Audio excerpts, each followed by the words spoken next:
Of misfits and dope addicts are here. Because on this day, it's the drummer, Tom Shackel, from the Sunshine Pop band, The Buckinghams. Who? The Buckinghams. That song was number one on the charts, kind of a drag, number one in 1967. And they had a couple of other hit songs. They had one, Hey Baby, they're playing our song. Hey Baby, they're playing our song was another hit of the Buckinghams. The fine drummer, Tom Shackel. You're from there. What? You know, What? Gina, don't you care This was a that hit. the Buckinghams?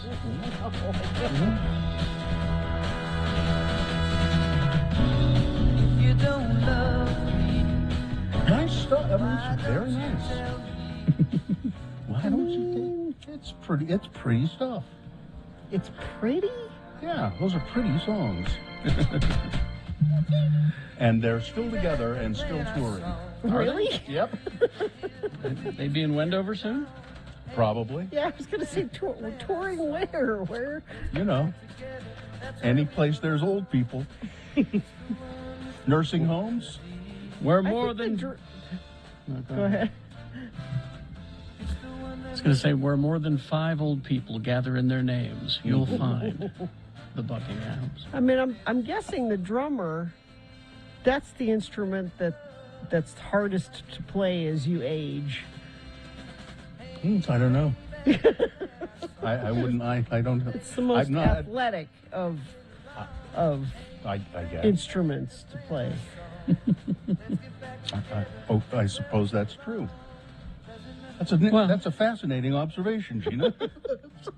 That wasn't the only way we could have gone. No, it's not the way I wanted to go, but Never is. I was overruled. I just threw the Buckinghams out there. I'm quite surprised that we actually played it. Because also on this day, Yes. in 1988, Talk up to the phone. number one, No. Didn't quite make it. I couldn't. Yeah. 2 weeks at number one. How many weeks at number one was the Ramshackles? What are they? The Ramshackles. Yeah, it was the Ramshackles. Yeah. That's very close to the Buckinghams, Gina. Very close. That's very close to Buckinghams, the Ramshackles, yeah. You know, the Ramshackles, led by the Malarkey brothers. Exactly. Who's it and what's it? The Malarkey brothers. They That's them. that pop duo from the Ramshackles. So what's this song? What is this song? Bad Medicine Oh, off New Jersey. yeah. Their best-selling album, the Bon Jovis. Yeah. I thought Slippery When Wet was their best Oh, selling. well, maybe. I New would think Jersey so. was... You're right. It was probably Slippery When Wet. Well, because Slippery When Wet had Living on a Prayer, Gina, Well, of sure. course. Yeah, that's their biggest hit. You're right. And You Give Love a Bad Name. Yeah. And Gina Wanted works Dead the or diner all Alive. day. Yeah, so he had all those hits on. Yeah. All of those songs we've heard a million times. When was the last time you heard Kind of a Drag by the Buckinghams? Never. I have never Exactly. heard that song. Bringing a little depth to your musical taste. Thank you. Now when somebody brings up the Ramshackles, I'll be like, yeah, I heard of them. What was it again? It's the Buckinghams. John Bon Jovi influenced by the band The Ramshackles to make this song. The album Slippery When Wet. Carrie's doing what He's I'm giving a doing. shout out to the Ramshackles. It's Jovi. There, see, that's how you do that. That's how you do that. Oh, my life would be so much easier if I were just a D. Well, yeah, there's Well, still that time is coming. There's still time. That's true. That time is coming. Well, listen, you got to do something in your next life. Yeah. I have found an artist called the Ramshackles. There is a band called the Ramshackles. Yes. They're a funky, punky alternative rock band based in London. And they have 300 followers on Facebook. With a name like the Ramshackles, they should be more popular than Based that. in London, where Yeah. Buckingham Palace is. That's the what- Buckingham. That's how you made That's that. how I made. That's what happened there. Let's see. They have a Now, this Facebook and an Instagram, but I can't find any songs. Oh, here we go. Okay. This Be careful. It says as groovy as Fishbone with a voice like Debbie Harry. I like this band before I've ever even heard them. The Ramshackles. Did you find some Ramshackles? Yeah, let me see what I can do here. Gotta be It takes- careful. Takes me right to their Facebook page, and it doesn't want to give me audio for some reason. Because they know. They know. They just know. They have 300 followers, you know. That's why they deserve to be played on our station.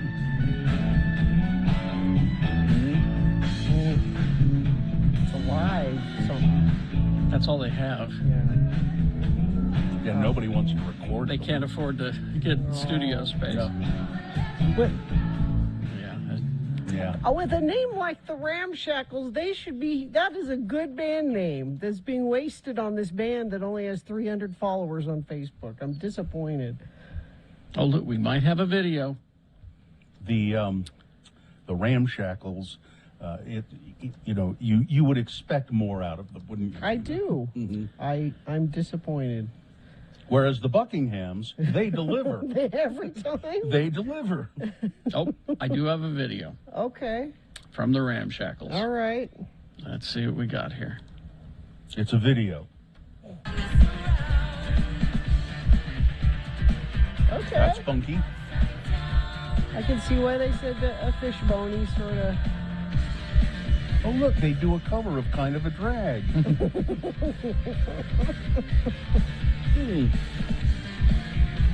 Okay.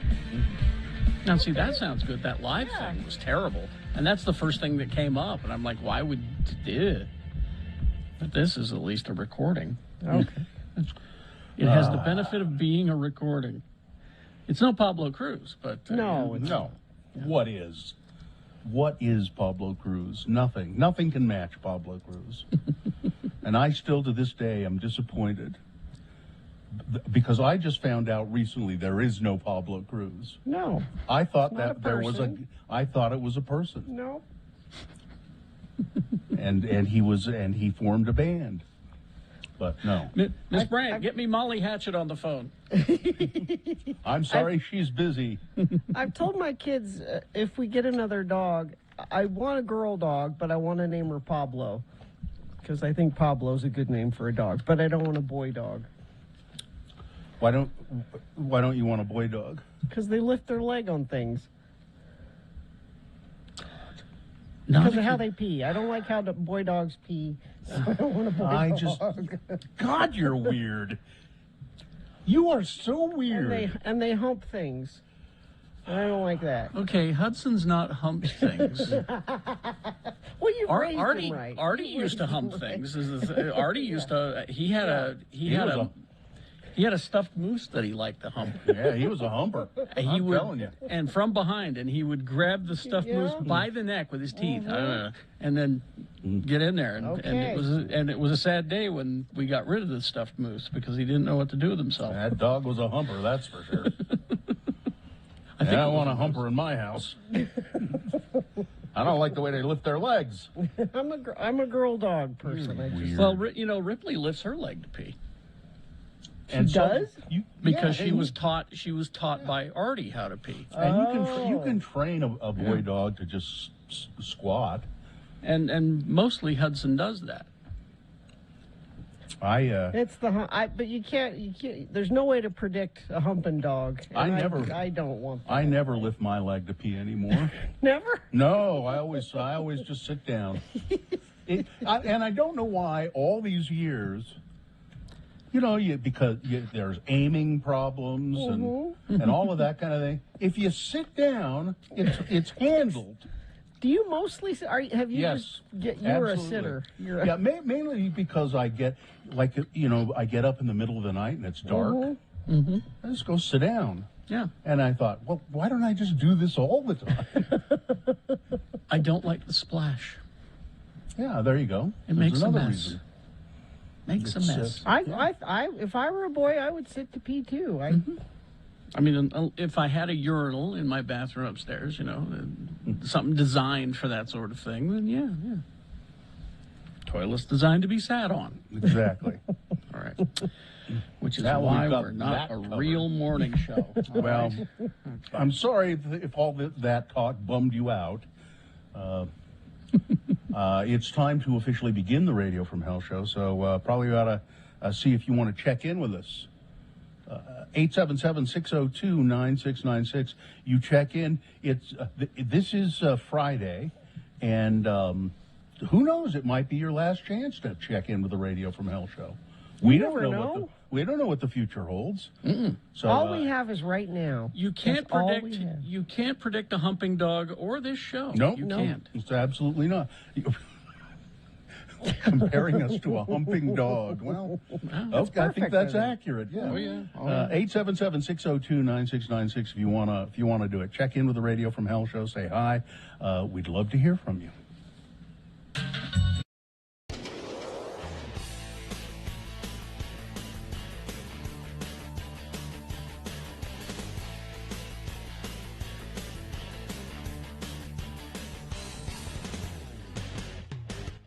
Time once again for one of our new regular features. It's called Hello, sailor boys. Sail the seven seas.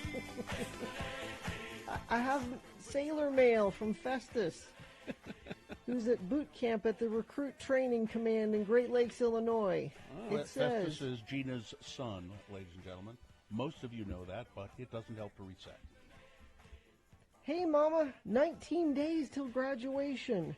I've been a lot busier the last few days, and being busy makes it more bearable living with 90 18 to 25-year-old males. It's usually hard enough just living with myself. We passed our bunk makeup and personnel inspections almost flawlessly and are currently at the top of our training group." Now wait. So they inspect their bunk, they inspect their makeup, and they have training sessions. I didn't know they wore makeup. Apparently. that camouflage makeup, Our drill or marching inspection is in 2 days, so we've been marching for at least 2 hours a day to practice for the coming week. Next week, we're going to do guns. You know how much I love guns. USA, USA. And the week after that, firefighting training. We're pretty much on our way to being the cat's pajamas, but like in a cool military way. Last night for dinner, we had pulled pork and potatoes, too, so you could say it could be worse. By the way, I think Pulled Pork and Pistols should be the next Clint Eastwood movie, probably if he hasn't died already. Has he? I want to know everyone who's died since I've been here. I missed the news. I really went from 0 to 100 knowing everything that was going on, coming here and knowing diddly squat. So give me the headlines. By the way, I appreciate the friends of the program that have sent me letters telling me what's going on, too. I love you so much, and I can't wait to see you when I get out. And the mountains. I also want to see the mountains. Sorry if you haven't gotten my letters. The Navy's mid-pandemic postal service is not up to par, but I'm getting more of them recently. P.S. I know my handwriting is atrocious, but really, who was expecting any more than that? Love, Festus. I also got a message from his wife yesterday who said, "Has Festus called you today?" No, I haven't talked to him. He hasn't called me the whole time he's been gone. He gets a few phone calls, and they always go to his wife. How long has it been gone now? He left on July 26th. Okay. So, I said, "No, he didn't call me today. Why? Is anything wrong?" And she said, "Well, I was driving and I missed his call, and I'm wondering if he called you instead."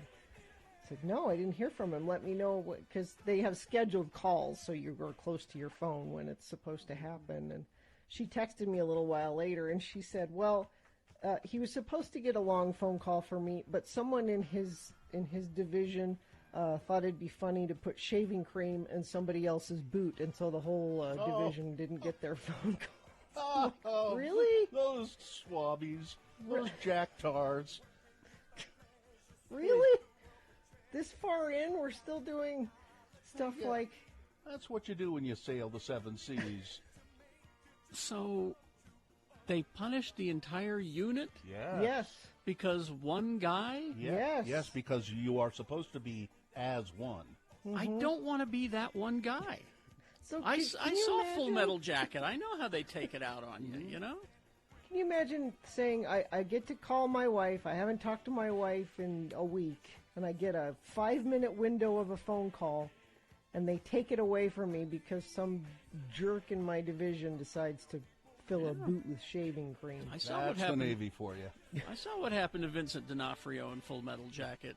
The socks with soap in them, you know. And Yeah. they hold him down, and I don't want to be that guy. No. Well, don't join, and don't put cream in anybody's boot. No. Well, But I want to thank friends of the program again. I got lots of letters for Festus that I've been printing off and sending to him. And yes, he appreciates the news, as he keeps saying. It would be hard. Like, for us, we do this every day, and we are very involved in the news. Can you imagine being... I know Carrie tries to go on blackout sometimes, but can you imagine being... not even having access to the news if you wanted it? Like, you have no idea. it would be delightful. You Well, think yeah, I mean- so, but it would drive me crazy. Well, it's like I said, it's because of what I do for a living that I'm paying attention to things.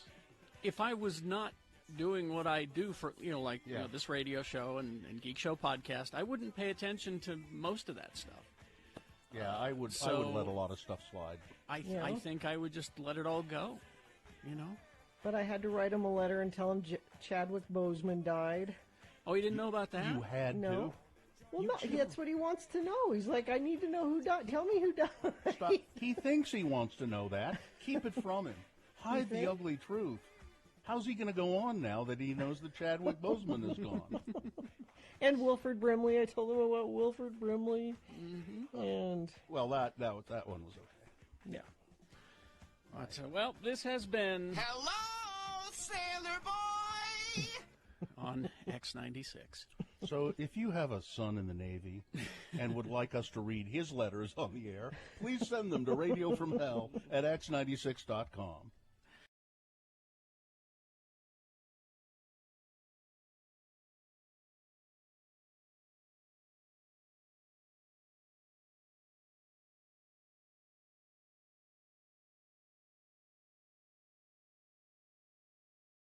It's 21. Let's get this over with. Yeah, we'll officially begin the show and then go to your check-ins. And, of course, a lot of people are texting Gina about male dogs and female dogs. And a lot of people apparently have male dogs that just squat to pee like female dogs. And it just depends on how you train them, I guess. It's how they're taught. Yeah. All right. It's the moon. It's 100% a full. Now, I was up 11-ish, so it was before the thing was supposed to be happening, right? And it was bright. It was beautiful. I can't remember what time I was up, 10 or 11, something like that. And it was big, bright, and beautiful up there, but then I woke up at 3:30, and I couldn't see anything. It was cloudy, a little bit cloudy. And Well, it is a full moon, essentially, 100% a full. The moon will Well, set. hold on. I gotta read the sponsor. Oh, yeah, You yeah. guys are diving in. Sorry. University of Utah Health Plans. They provide medical and pharmacy services that meet you right where you are. Enroll today at uofuhealthplans.org. Now we'll tell you it is a full moon, 100% a full. Everybody look at the moon. Everybody see in the moon. The moon is white, it's milky white. Everybody look at the moon. I did a song. The moon will set today. Oh, I don't know if you can even see it now because, as Carrie pointed out, it's cloudy. a little out there. cloudy. The moon will set today at 7:36 a.m. Today being Friday. It's the 19th day of November in the year of our Lord Jesus Christ 2021. It's Have a Bad Day Day. I don't what? National Have a want to. Bad Day I Day. don't want to. Well, just think of it this way. If you see? Yeah, Bill, but do we have to celebrate it on a Friday? Am I right? Yeah, that's kind of a bummer. I'm trying to be a DJ here, trying to be a pleasant morning show host. It is the Radio from Hell show, starring the Lords of Morning Radio, Carrie Jackson, a pleasant morning show host. I'm a pleasant morning show host. I'm Bill Allred. I'm kind of a bummer. That's Gina Barberi. She's the Navy mom there. Katie, for short, is our producer in the studio in downtown Salt Lake, and we have wonderful help from Miriam and Cameron Diaz. All right. Let's see. Oh, in Springville, they can see the moon, apparently.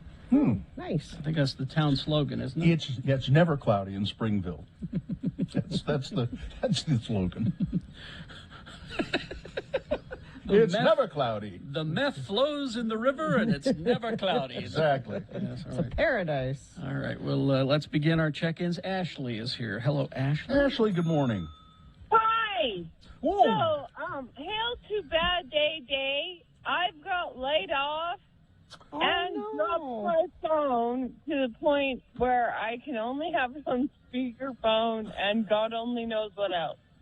Oh, Ashley. Jeez. That's terrible. That's a bummer. I know, right? Well, Well, the good news, Ashley, is everybody's looking for workers, so you should be able to find a new job, no problem at all. My local Wendy's is, that's where I went for breakfast. where? They are Wendy's Oh, okay. Mhm. in Pleasant Grove is desperately looking for people. Yeah. So. Mhm.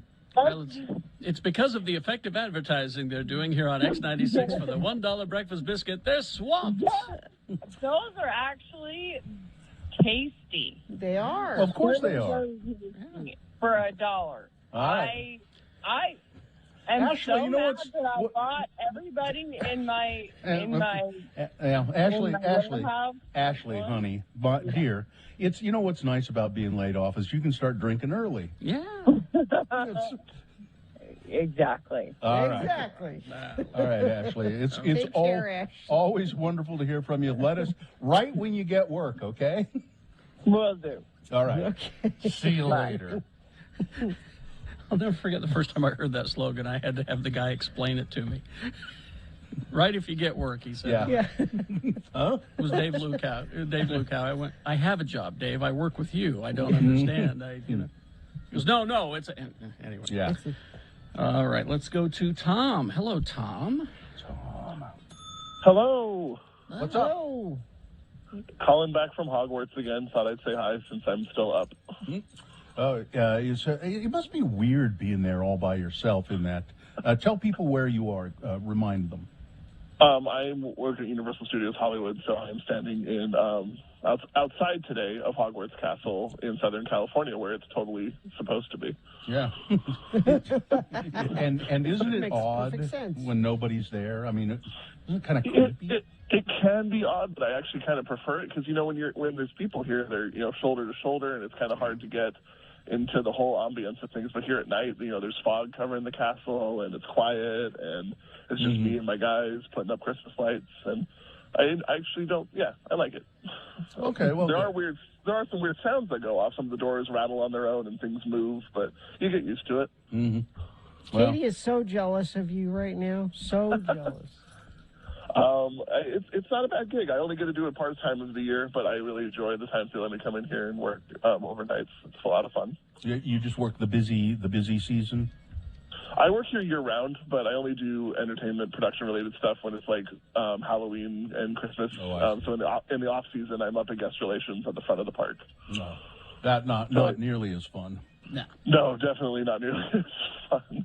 Dealing with liars and complainers and Liars? issues and stuff. Oh, yeah. Oh my Lord, Liars. Gina, you wouldn't believe the amount of liars that come through that office. What? Now, Tell some us- people have Liars and complainers. Tell us one of the best lies someone has come there and told you. Oh, so we have people that come every Halloween, and they'll always tell the same story about their daughter smelled marijuana inside of the park and has become ill and had to leave, and they would like a refund on all of the tickets they paid cash for and don't have anymore. And they tell that story every year. And I'll go, that's just awful. Let's get some medical attention for your daughter. Where is she? She's in the car. Oh my goodness, I've never met her. 3 years in a row. I fancy that. That's one that always comes to mind. But I mean, people have legitimate problems. I'm not trying to paint every guest in a bad light. I would like to fix those problems when they need to. But there are definitely people who, the second a drop of rain hits the ground, they're like, sweet, I'm here for my free tickets because that's how this works, right? No. So, Tom, sadly, no. you have to have a lot of patience. I couldn't do that job. Yeah. I couldn't do It's worn on me the last 6 years. I've done it for a long time. So I'm trying to move over to do this Hogwarts stuff more permanently, but we'll see what happens. Well, What's the new attraction that they're working on there? The newest one that's open is Secret Life of Pets, which is kind of like a dark ride children's thing. It's really cool, but for small people. And then the newest thing we're working on is Nintendo. Oh. But I've not been let into Nintendo, so I haven't seen it. But rumor is there's people down there testing the ride, and they're painting things, and hopefully it'll be up sometime next year, but they've not told us anything specific. Top secret stuff. all right. Well, Yeah. Thank you. Tom, thanks for checking in with us. Thanks for letting me check in. I love listening to the show. It reminds me of home, so you guys take care. Thank you. You're welcome. Traffic, please, Gina. Yeah, I don't have anything accident-wise to tell you about. Maybe you have something to tell us about that you're seeing out there on the roads. You can text us. 33986 is where you let us know what you're seeing out there, like several of you letting us know that you can see the moon out there and that it's a lovely fullness that we all appreciate. Send us in if you see something, please.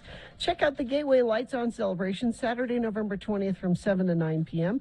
They'll flip on the holiday lights with live music and brand new Winter Wonderland art installations for snapping the perfect holiday photos. To learn more, go to atthegateway.com. We should point out that that's the food drive as well for the Utah Food Bank. So take cans of food to the Gateway. That's tomorrow, starting Was at that 7. tomorrow? 7? Okay. 7 o'clock, right? Yes. Also, text check-in from our old friend Emilio. Big fan of the morning show. Loving X96 Classic. So I guess he listens to us and then flips over to our HD2 channel, where you can hear it online as well. And don't forget your Mill Creek coffee, Bill, he says. Oh, okay. I never do. So there you go. I always love my Mill Creek.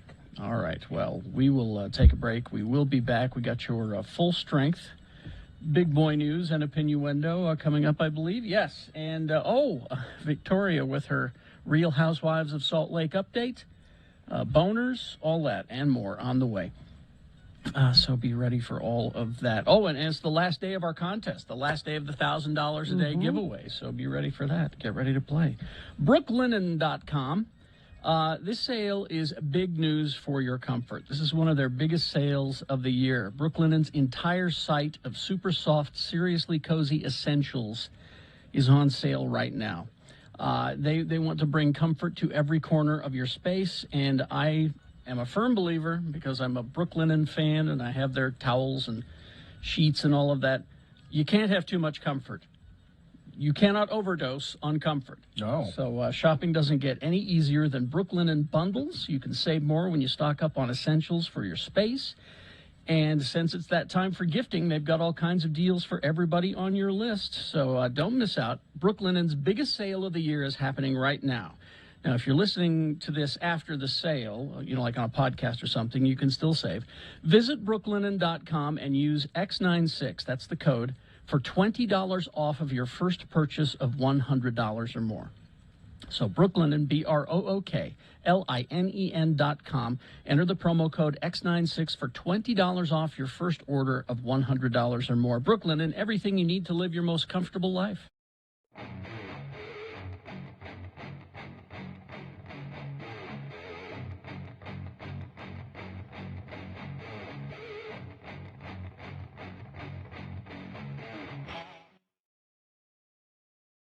Well, thanks, Ben. Today's word is krenz. Spell it with me now. K-R-E-N-Z, krenz.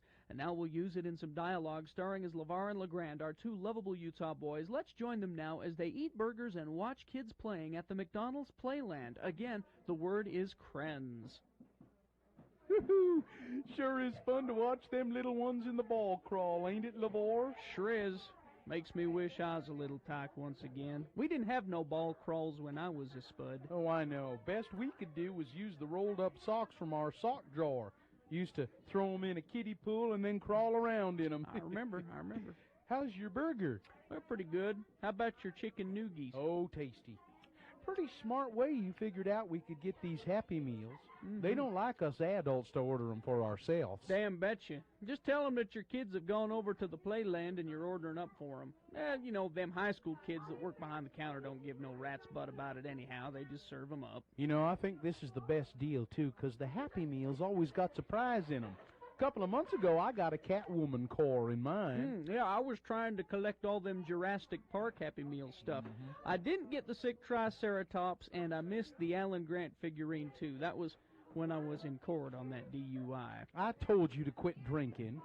Oh, hey, looky here in my Happy Meal. It's a McDonald's Land coloring book devoted to the adventures of Mayor McCheese. Ooh, boy, this coloring book even comes with a little box of crayons.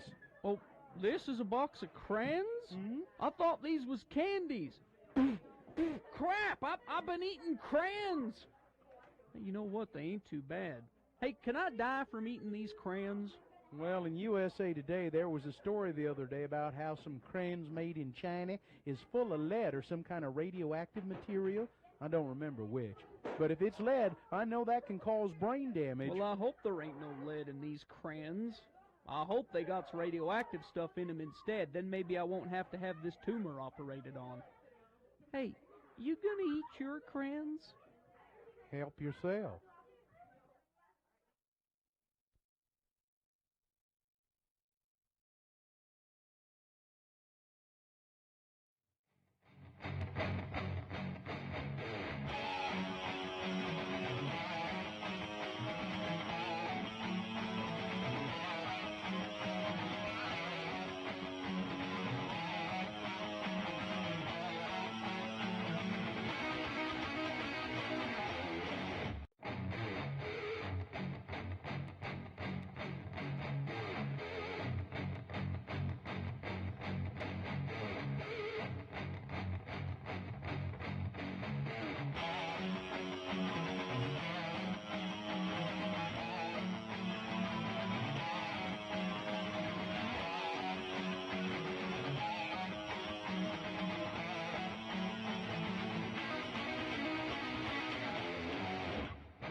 Mm, 6:37, and let's get going with Big Boy News and Opinioendo, brought to you by... Get to Strong Volkswagen during the Sign and Drive event. All you need is a signature, plus you get a lifetime warranty, no charge. Get details and unlock stronger pricing at strongvw.com. Well, at the risk of being a bummer and bumming you all out, I regret to inform you that a famous Utahn, as he's referred to here, Derek Hoff, Dancing with the Stars, has come down with the COVID. That is a bummer. If only there was some way he could have. In an Instagram message posted to his 3 million followers on Tuesday, Hoff said, even though I've been fully vaccinated, I've been diagnosed with a breakthrough case of COVID. He is 36 years old, a Salt Lake City native. He added that he's in quarantine. I feel okay. I feel strong. I'm currently taking advice from medical professionals. I'm doing everything I can to get better as fast as I can so I can get back to Dancing with the Stars. Yeah, all those shows, that I think they probably test even if you're vaccinated every day. Yeah. And, you know, I was going to make this a boner candidate, but there were some other ones that kind of edged it out and are really good ones. But, you know, Chrissy Teigen, we love you. Oh, yes. We do love you, but this is kind of a misstep, I would say. What's that? Well, Chrissy recently hosted a huge Squid Game party at her house. Now, that'd be fine. Lots of people get dressed up as Squid Game characters for Halloween, except the way she did it has people kind of pissed off on the internet. I don't blame them. I mean, first of all, she and her husband John Legend went all out, hiring a pricey party planner to turn their mansion, their latest mansion, not to be confused with their old mansion, their new mansion, into the show's set. There was a maze of staircases. There were bunk beds, large piggy banks stuffed with cash. A lot of celebrities were there, and I don't see a problem with this so far. The party included childlike games such as the dunk tank, musical chairs, hide and seek, pin the tail on the donkey, and the winner of the games got prizes like a flight to Napa Valley, dinner for two at French Laundry. You see, Jeannie, the point of Squid Game is to talk about privileged people.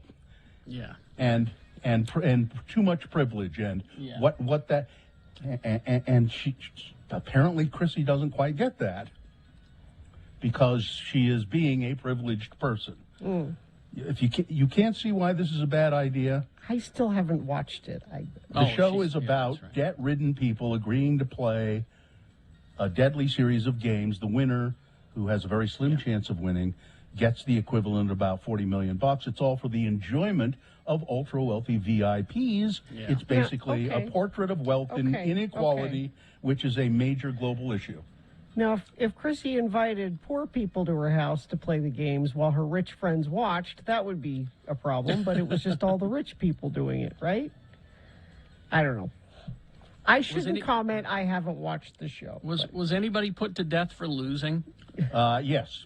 Okay. Yes, Carrie, there were 3 or 4 people were put to death as a result. Because that's committing to the bid. That's... Anyway, people were criticizing her for it, and it doesn't look great. It doesn't look great. But she's lovely.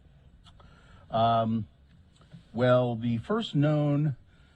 So they keep trying to find the first, patient zero in COVID. Mm-hmm. And they think they really have, as we've suspected way back when, the wet market in Wuhan, China. But people keep researching this and looking into it and examining it. A scientist who has pored over all the public accounts of early COVID-19 cases in China he reported on yesterday, that an influential World Health Organization inquiry had almost likely gotten the very early chronology of the pandemic wrong. The new analysis suggests that the very first known patient to be sick with coronavirus was a vendor in the Wuhan animal market. That is not what Rand Paul told Not me. an Rand account. Paul told me that Dr. Fauci was funding gain-of-function research at the lab, and that's where it's, that's what Rand Paul Lab in told Wuhan. me. This Where it's report made by published on demons.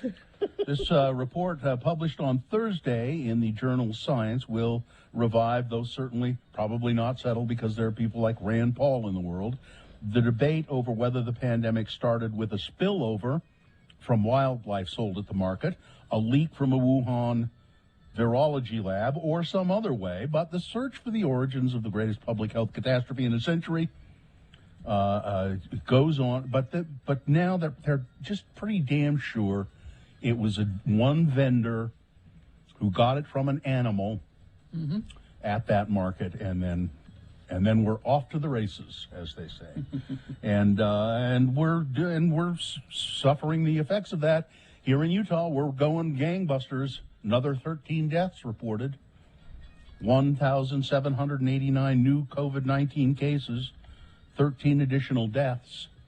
We're galloping toward oblivion, folks. Hate to be a bummer. Well, that's just fine. Just don't try to make us wear masks. That's our freedoms. Governor Cox has authorized medical providers in Utah to make vaccine booster shots available to any resident over the age of 18. Go get them. Due to most of the state being considered high risk for COVID transmission. Well, that's nice, Spence, but your party keeps telling people that this is gone. Don't worry about masks. And, vaccines are, an option. Because of the elevated COVID-19 cases right now in the state of Utah, almost all Utahns reside in a high transmission county, and therefore they are at high risk of contracting COVID-19, especially the Delta variant, the governor said. Speaking to reporters at his monthly news conference, the governor acknowledged that there has been a lot of confusion over who qualifies for a COVID booster. We just want to make it very simple, especially as we're heading into the holiday season. We know families are going to be getting together with higher risk grandparents, and we want families to be as safe as possible. So get your booster shot. Anybody over the age of 18 can get your booster shot. But this is a good thing that Spencer Cox said yesterday, because it is confusing what the CDC said. If you have to meet these requirements and those requirements, and him saying, no, if you're over 18, go get your booster. That's a good thing that happened yesterday. Yeah, and he could have added, and don't listen to the yahoos in my party or any of the other yahoos out there who are saying... or your uncle on Facebook. Because the legislature, don't listen to the legislature, because they're the ones that in their special session told businesses that they can tell their employees, well, we'd really like you to get the vaccine, but if you feel strongly about not getting it, you don't have to. I feel strongly about drinking and driving and going 100 miles an hour on the... That's my personal choice. I feel strongly about it. I had no idea you drove 100 miles an hour while drunk. It's my personal You do it all the choice. time? It's my personal choice. The Canyon School District has confirmed that they have pulled certain books from high school libraries after complaints from parents who say they contain sexually explicit material. I thought you'd make this a boner. Well, I thought about it, but I don't know these books. I really don't know them. I don't know what, You don't know them. Lolita's one of them. Lolita. I do know that book. I haven't read it, but I know what it's about. District officials say no decision has been made to permanently ban any of the titles in question. However, as part of the review process, all of the books have been temporarily removed from library shelves at Alta, Brighton, Corner Canyon, Jordan High School. I'm not certain that Lolita is a book that a high school kid should be reading, frankly. This cancel culture has gotten out of control. We have a friend of the program who's a school librarian. Actually, we have a couple of them. A couple of librarians, yeah. Cindy Mitchell. Yeah, and Liza Brary. Yeah. I'd be curious how books end up in school libraries. Is there a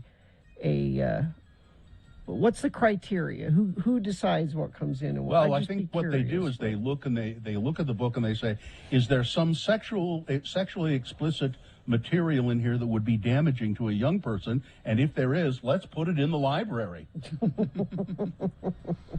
Meanwhile, books that are rife with racism are, still there. So at a recent, but I am against any time a parent, one parent, or a group of 2 or 3 parents can say, these books are offensive, and they just take them out. And these parents, and they admitted this, we've not read the books, they said, but we saw a video on Facebook that said these books were bad, and so that's what we based everything on.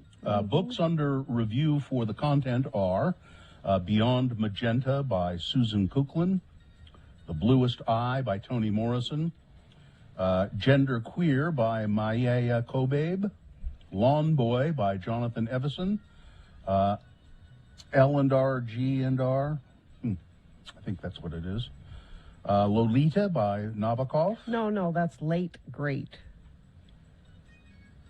Oh, it'd be later, greater, right? Yeah. So it's L, the number 8, R. Yeah. That's Later, what greater. that is. Yeah. Later, greater.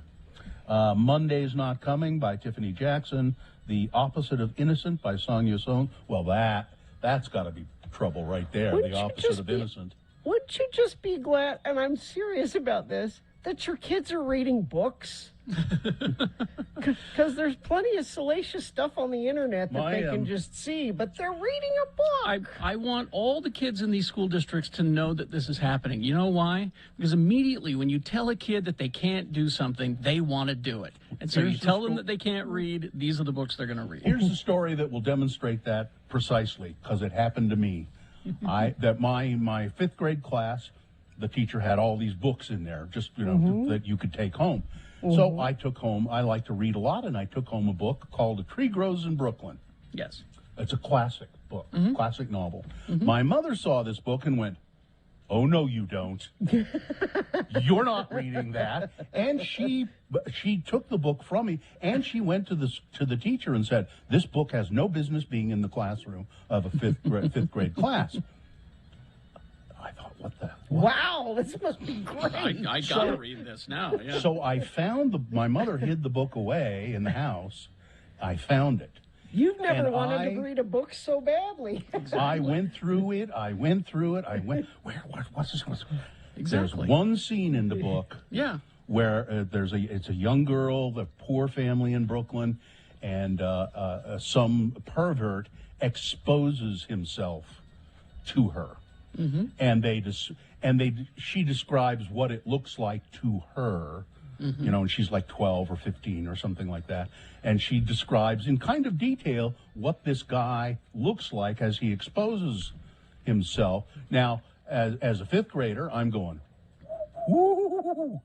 That is, but it was, it didn't scar me for life. It made you the bummer you are today, Bill. That's what that did. That's right. Sports, weather, traffic. Okay, so Jazz have had this new player that they've been really excited to have play, but he hasn't been able to play the first 14 games because he had surgery. This is Rudy Gay, and he was worth the wait, big time. 5 3-pointers, 20 points. They're very excited to have him part of the team. They beat the Raptors 119-103. They play again tomorrow against the Kings. Your local college football. Big game tomorrow between number 24 Utah and number 4 Oregon. It's military night. And make sure you pay attention to the Utes' special uniforms they have for the night. They're really cool looking, and their helmets are all hand-painted with this battle scene on it just looks really cool, so pay attention to that. BYU is on the road against Georgia Southern. Utah State plays Wyoming tomorrow at 6 p.m. And Bill's Wildcats, they play Northern Colorado tomorrow at 1. Oh, I sold my interest in that team. Oh, you did? Yeah. Let's see. You can still buy into your Packers, though. Okay. It's the only NFL team that the fans can have stock in. Oh, yeah, the team is owned by the fans. Yeah, you can buy a piece of it's the only NFL team where they do that.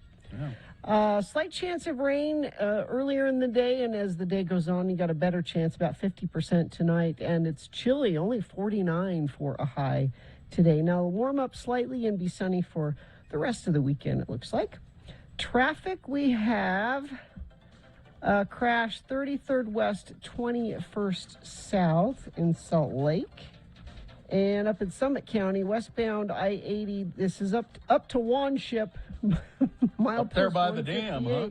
Yeah, that's as far as I have to go to find another incident, which is great. I hope that's all we have this morning. If you see something, though, that needs to be passed on to friends of the program, you can always text it to us, 33986. Fink and McGregor, mortgage is made simple. Call Fink and McGregor today for your free mortgage analysis, 801-264-9494. Here's a text from a high school librarian. As a high school librarian, this book removal is very concerning. The librarian is a licensed educator who selects the materials for the library. The policy is usually that parents have a right to restrict books to their children and not other people's children. If you only have books that appeal to everyone, you'll have empty shelves. Cindy Mitchell just texted me. She said she'd be happy to talk with us about it. She's a librarian at a middle school. And people are begging us to post the list on, some of our social media because they want to read them now. Yeah, they must be really good. Okay, I'll tweet it right now. All right. So it's at RFHBILL. All right, we're going to take a break. We're going to be back after this. Today is the last day of the $1,000 a day giveaway. We're not hiding the fact that we're paying you to listen to the station longer. We're offering you money to listen to the station all day. Yes, it's that blatant. We're giving you 6 keywords a day. Now, you don't have to enter all 6 times, but it does increase your odds to win the $1,000 for today. The first keyword happens at 7, then one at 9, then one at 11, then one at 1 o'clock, 3 o'clock, and 5 o'clock. Every time you hear it, text it back to us. That gets you entered right there. The more times you enter, the better your chances to win. Okay? So be ready for that. We're going to be calling out our first word after these. Also, it is Victoria with the Real Housewives of Salt Lake update. Boners round 1, and we've got a couple of, we need some best questions as well. Radio from Hell at x96.com, best questions of the week. And also coming up, some very interesting, polarizing emails of interest on the way. Stand by for all of that. KXRK Provo.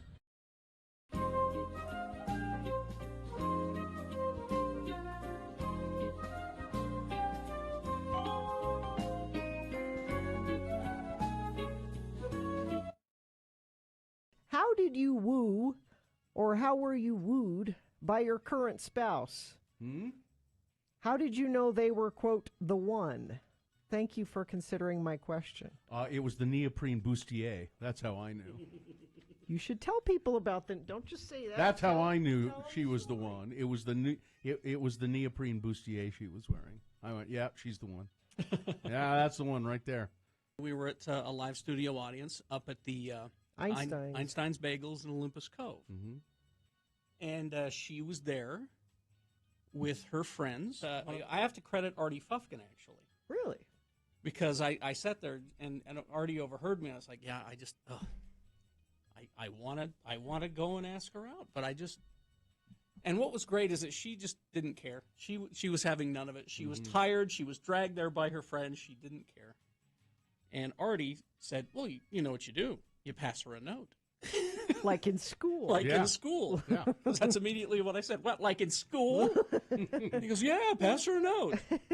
And I did pass her the note. This is I know this is weird, but if you wouldn't mind, get coffee later. Check this box. Yes or no? She still has the note. Really? Yeah. And it kind of went from there. I was single at the time, and Mary Claire, my mother, said, well, are you dating anybody? No, I'm not dating. Well, are you? Are you talking to anybody? And I said, well, I've kind of been emailing with this guy from college. For a year. And she said, Joe Jones? She totally plucked his name out of the air, and I said, "How did you know?" And she said, "'Cause he was the best-looking guy you went to school with."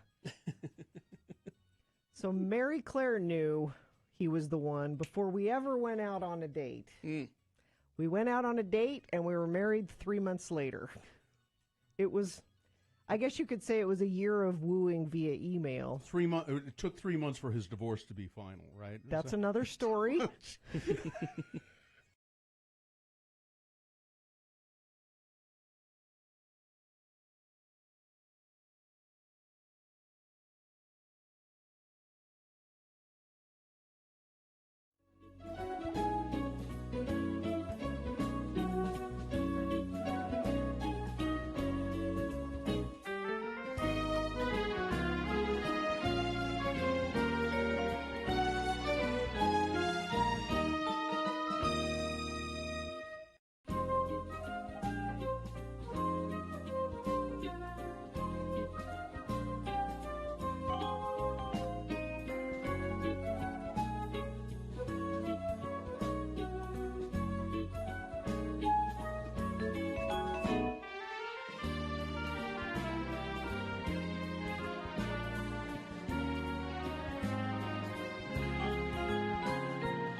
It's the final day of the 1K a day cash bribe.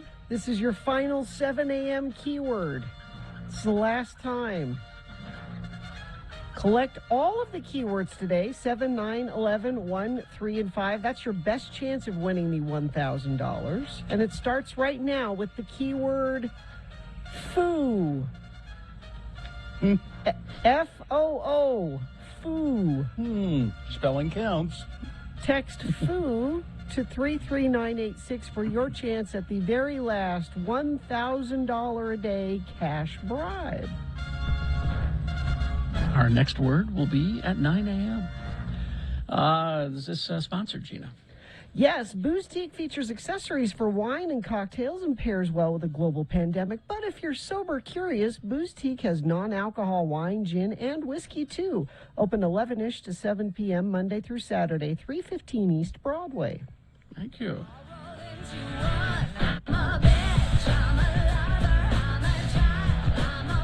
And now here she is, live and direct from the biggest little city in the world, Reno, Nevada, home to the National Automobile Museum and the Truckee Riverwalk. Wow. Our good friend Victoria, who watches The Real Housewives of Salt Lake, so we don't have to. Good morning, Victoria. Good morning. You've been doing your research. Have you heard about street vibrations? No. Saving it. Okay. Next year, I'll let you know. Okay. All right. Now, Victoria is, believe it or not, an attorney. And she's a very smart lady. And she likes these trashy shows. Tweak, tweak. I like to put that in quotes. Yes.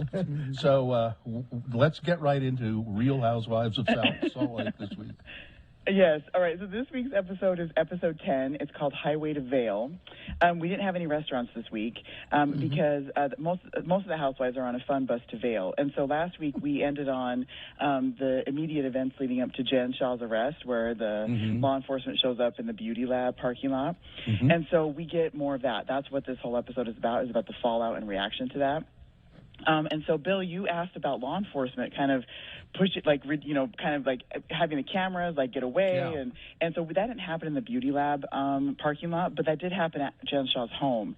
So the footage we get is a producer walking up to all the cars surrounding Jen Shah's home, and the producer's got the camera, and law enforcement walks up and says, "Hey, can we help you?" And says, "Hey, I'm just from production and would like to know what's going on." And they said, "You'll need to talk to Mr. Shah." And they definitely, they turn him away.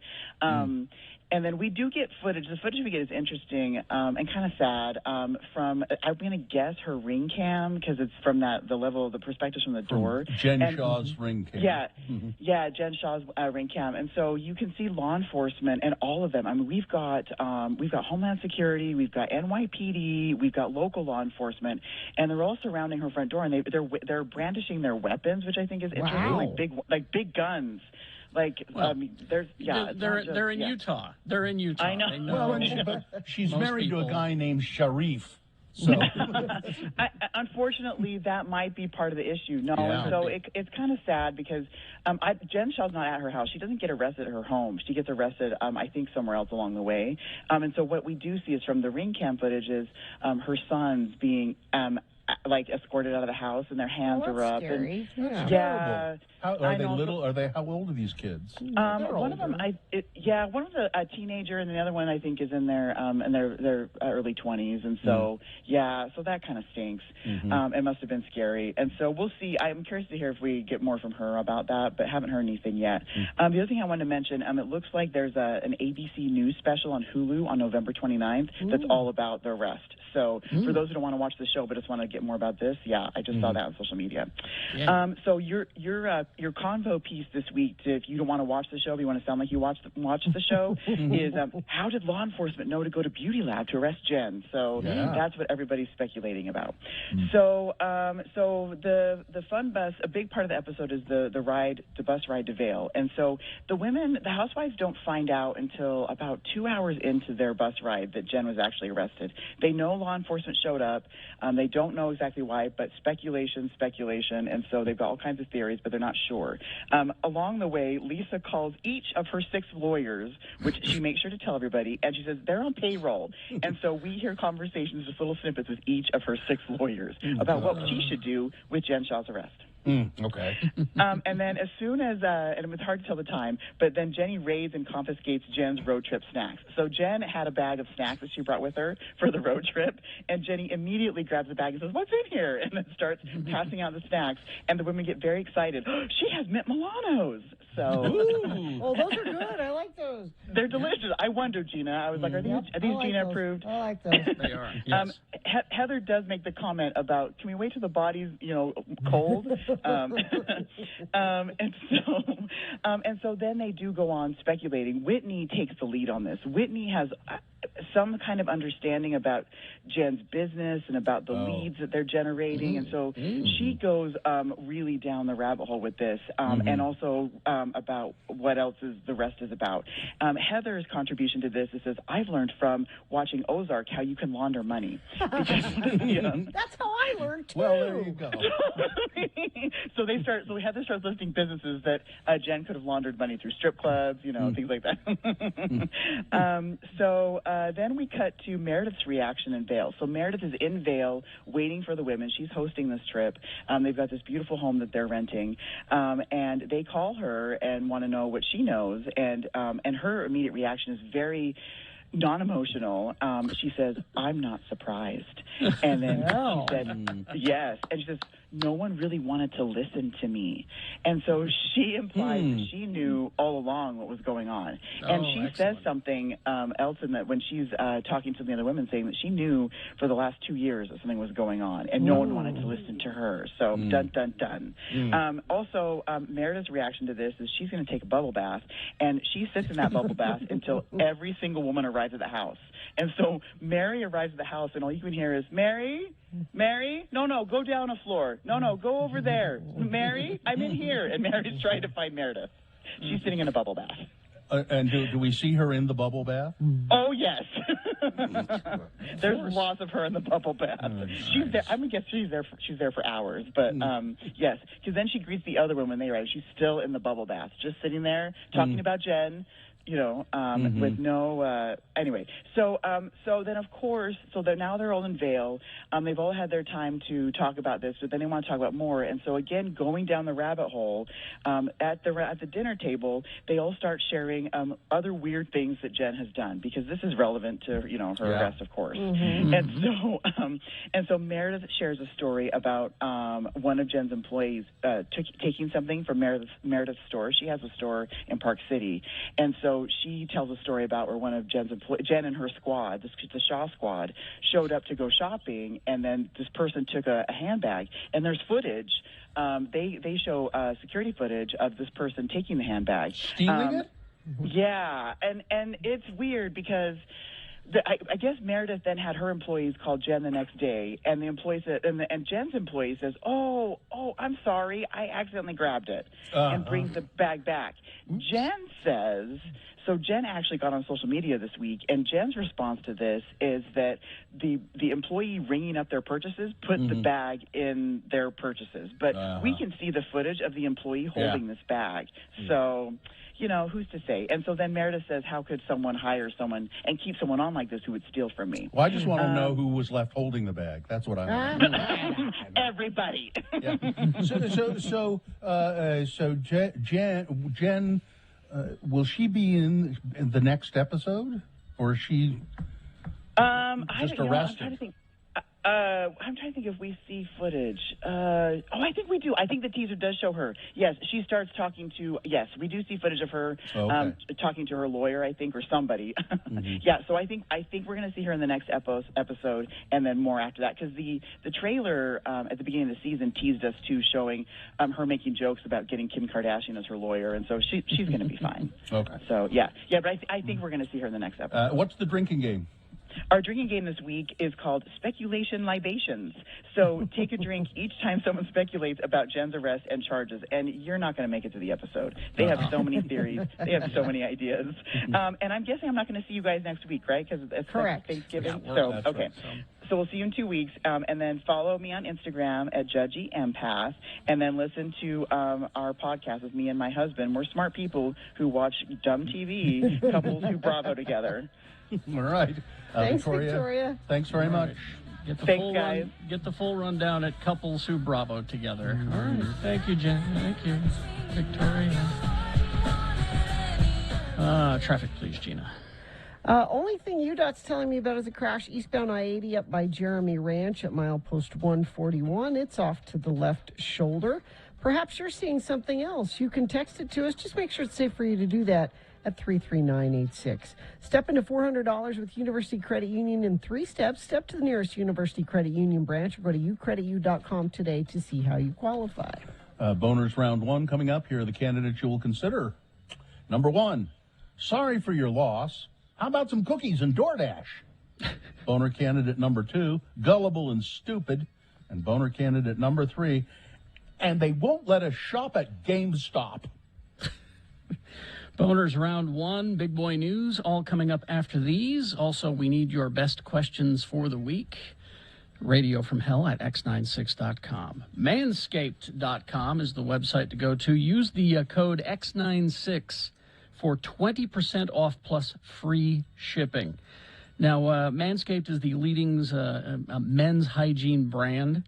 They've just launched a new product line, including their all-new ultra-premium body wash and a 2-in-1 shampoo and conditioner. So it's time to give yourself or someone who needs it the gift of, beautiful skin, hair, and all of that this holiday season. It's perfect for the holiday season for gift giving. And, maybe you could give your partner a hint by getting the Performance Package 4.0 with the signature Lawnmower 4.0. The electric trimmer has proprietary advanced skin-safe technology to reduce cuts, down there. Yeah. And, Manscaped products. So get yourself, your dad, your brother, friends, whatever, the Manscaped Performance Package 4.0. Get 20% off plus free shipping with the code X96 at manscaped.com. People love that free shipping. Manscaped, go there now. Christmas coming. Go.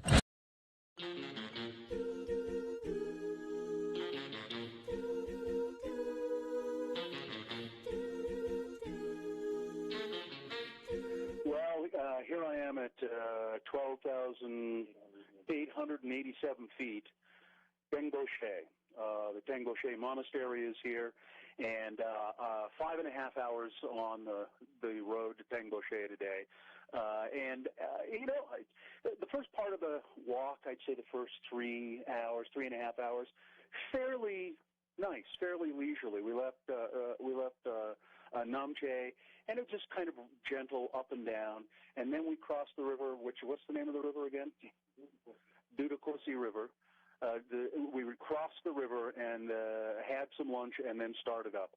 And it was, I'm telling you, it was 2 hours, 2.5 hours, up, unrelenting, up to 12,800 and some odd feet. So it's not a walk in the park. Well, it is a walk in the park. This is the Sagarmatha National Park. Sagarmatha is the name of Everest in Nepal. So anyway, I'm on the trail, and I saw my first yak today. You don't see yak down low. As a matter of fact, if the yak go, I guess, below about 12,000 feet, they will die.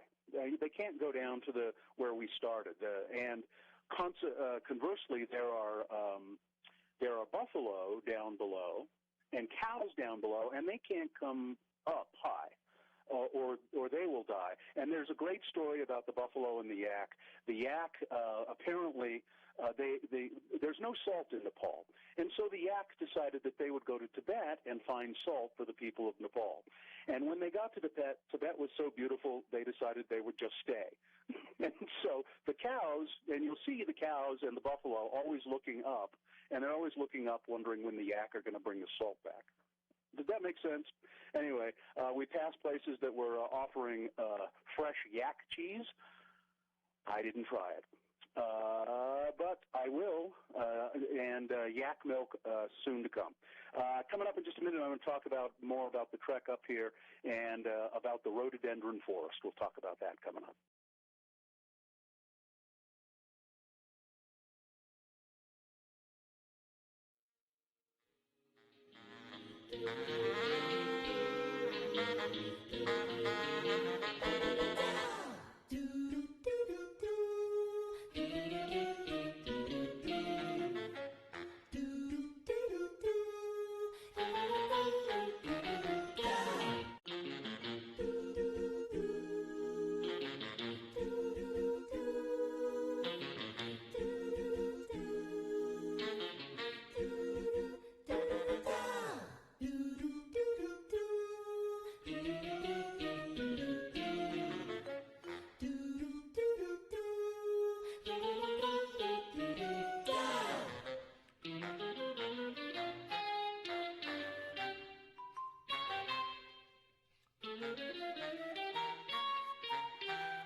Hey, 7:21 right now. And it is time for round one of your boner voting. Here we go. 3 news stories. These are examples of bad, stupid, or funny human behavior. And you'll decide with your votes of these 3 candidates which one is the worst, which one should go forward to boner fight and get that chance to become boner of the day. Winning here does secure a spot in Boner Dome. Then round 2 happens at 8:20. 3 more candidates. We get another winner there. Then we take both of those winners, put them against each other.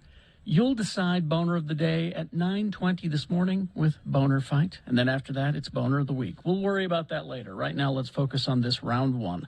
Send one of these 3 forward. 2 candidates now, a third after the news. Once you've heard all 3, you'll vote. One of you lucky random Boner voters will receive tickets to IDK How and the Thought Reform Tour live at the Depot on January 28th. Here's Boner candidate number 1. Sorry for your loss. How about some cookies and DoorDash? By the way, DoorDash, that's what they do. That's what they do, man. It's amazing to me. They knock on the door, and by the time you get to the door and you look and you see, oh, there's something on my, and you look around, there's nobody there. They're as it should be. I know. But at any rate, here's the Boner candidate. The family of a Murray man who was killed in a motorcycle crash is upset over some items they say were left on their porch a day after his death from a local personal injury law firm. Boo! The law firm explained that they were just trying to help. No. But the family said, we felt preyed upon. At 21 years old, Nathan Lance had so much to look forward to in his life. His sister, Jessica Lance Copeland, said that Nathan had planned to become a pilot. He loved flying planes. He loved fixing cars and riding his motorcycle. Her brother was killed on his motorcycle in November. He died at the scene, and she said, we just barely started to think about getting a plot for him. Wow. It just barely started the funeral planning. We got this box of cookies on our porch, on her parents' doorstep. She described how somebody dropped off a gift basket that included cookies, a DoorDash gift card, and a note saying, during this time of heartbreak and loss, we at Steele Adams Hoseman would like to share our heartfelt condolences with you. And as you work through the pain and sorrow, know that we are available to answer any legal questions that you might have. That's terrible. Oh, my God. She said it was sickening. Now, the law firm, in retrospect, has said, yeah, well, we're okay. Yeah. we won't ever do this again. We're sorry. No. But really, a little thought. Was one of the names in the law firm, did you say Hoseman? Well, I think it's Hosman. Hosman? Hosman. That's Hoseman, man. Yeah. It's Hose, man. Boner candidate number 1. Here's boner candidate number 2, gullible and stupid. In Melbourne, Australia, a man named Rakesh Sadai fell in love with a sex worker and then stole more than $800,000 from his employer to pay off what he mistakenly believed was a hefty sum that she owed some dangerous criminals. Oh, he fell for that? The 49-year-old on Wednesday faced the Victorian County Court, where he was sentenced to a total of 2 years and 4 months in prison. Sadhai had pleaded guilty to 4 counts of obtaining financial advantage by deception after stealing nearly $900,000 from his company. The judge in the case said that he had become infatuated with a prostitute, and in the long run, Sadhai was just gullible and stupid. Boner candidate number 2. Coming up in a moment, boner candidate number 3. And they won't let us shop at GameStop. Boner candidate number 3 for round 1 coming up after this. Big boy news and Opinioendo brought to you by Jiffy Lube Multicare gets services on brakes, batteries, spark plugs, and more. That's a job for Jiffy. Visit JiffyLubeUtah.com for discount services and locations. Well, there are things that I guess we don't really need to know. Okay. But Andy Cohen, who is responsible for the Real Housewives of franchise, and he's Bravo. He has a radio show called Radio Andy. He had Don Johnson on his show interviewing him, and Don Johnson said, Don Johnson? Yeah. So Andy Cohen said, do you know, you're turning 71. Do you still have a great desire to have sex like you used to? And he said, yeah, that doesn't go away. And then he said, I've never once had the thought that it would go away. And he says, actually, I've gotten better at sex. Well, I've turned it into practice. a science. It's practice. He says, I've turned it into a science. I've gotten better at it. I really know what I'm doing now. Well, I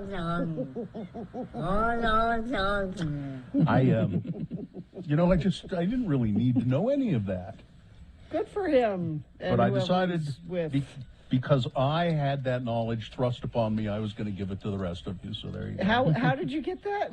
It just happened. It was here in my news feed. No, that's not right.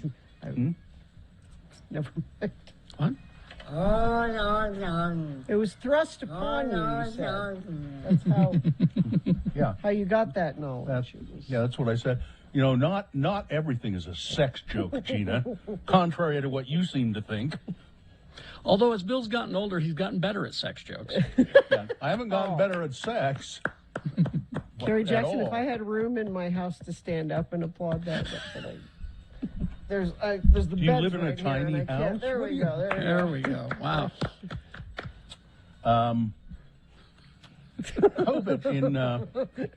in COVID news. Oh, that's not funny.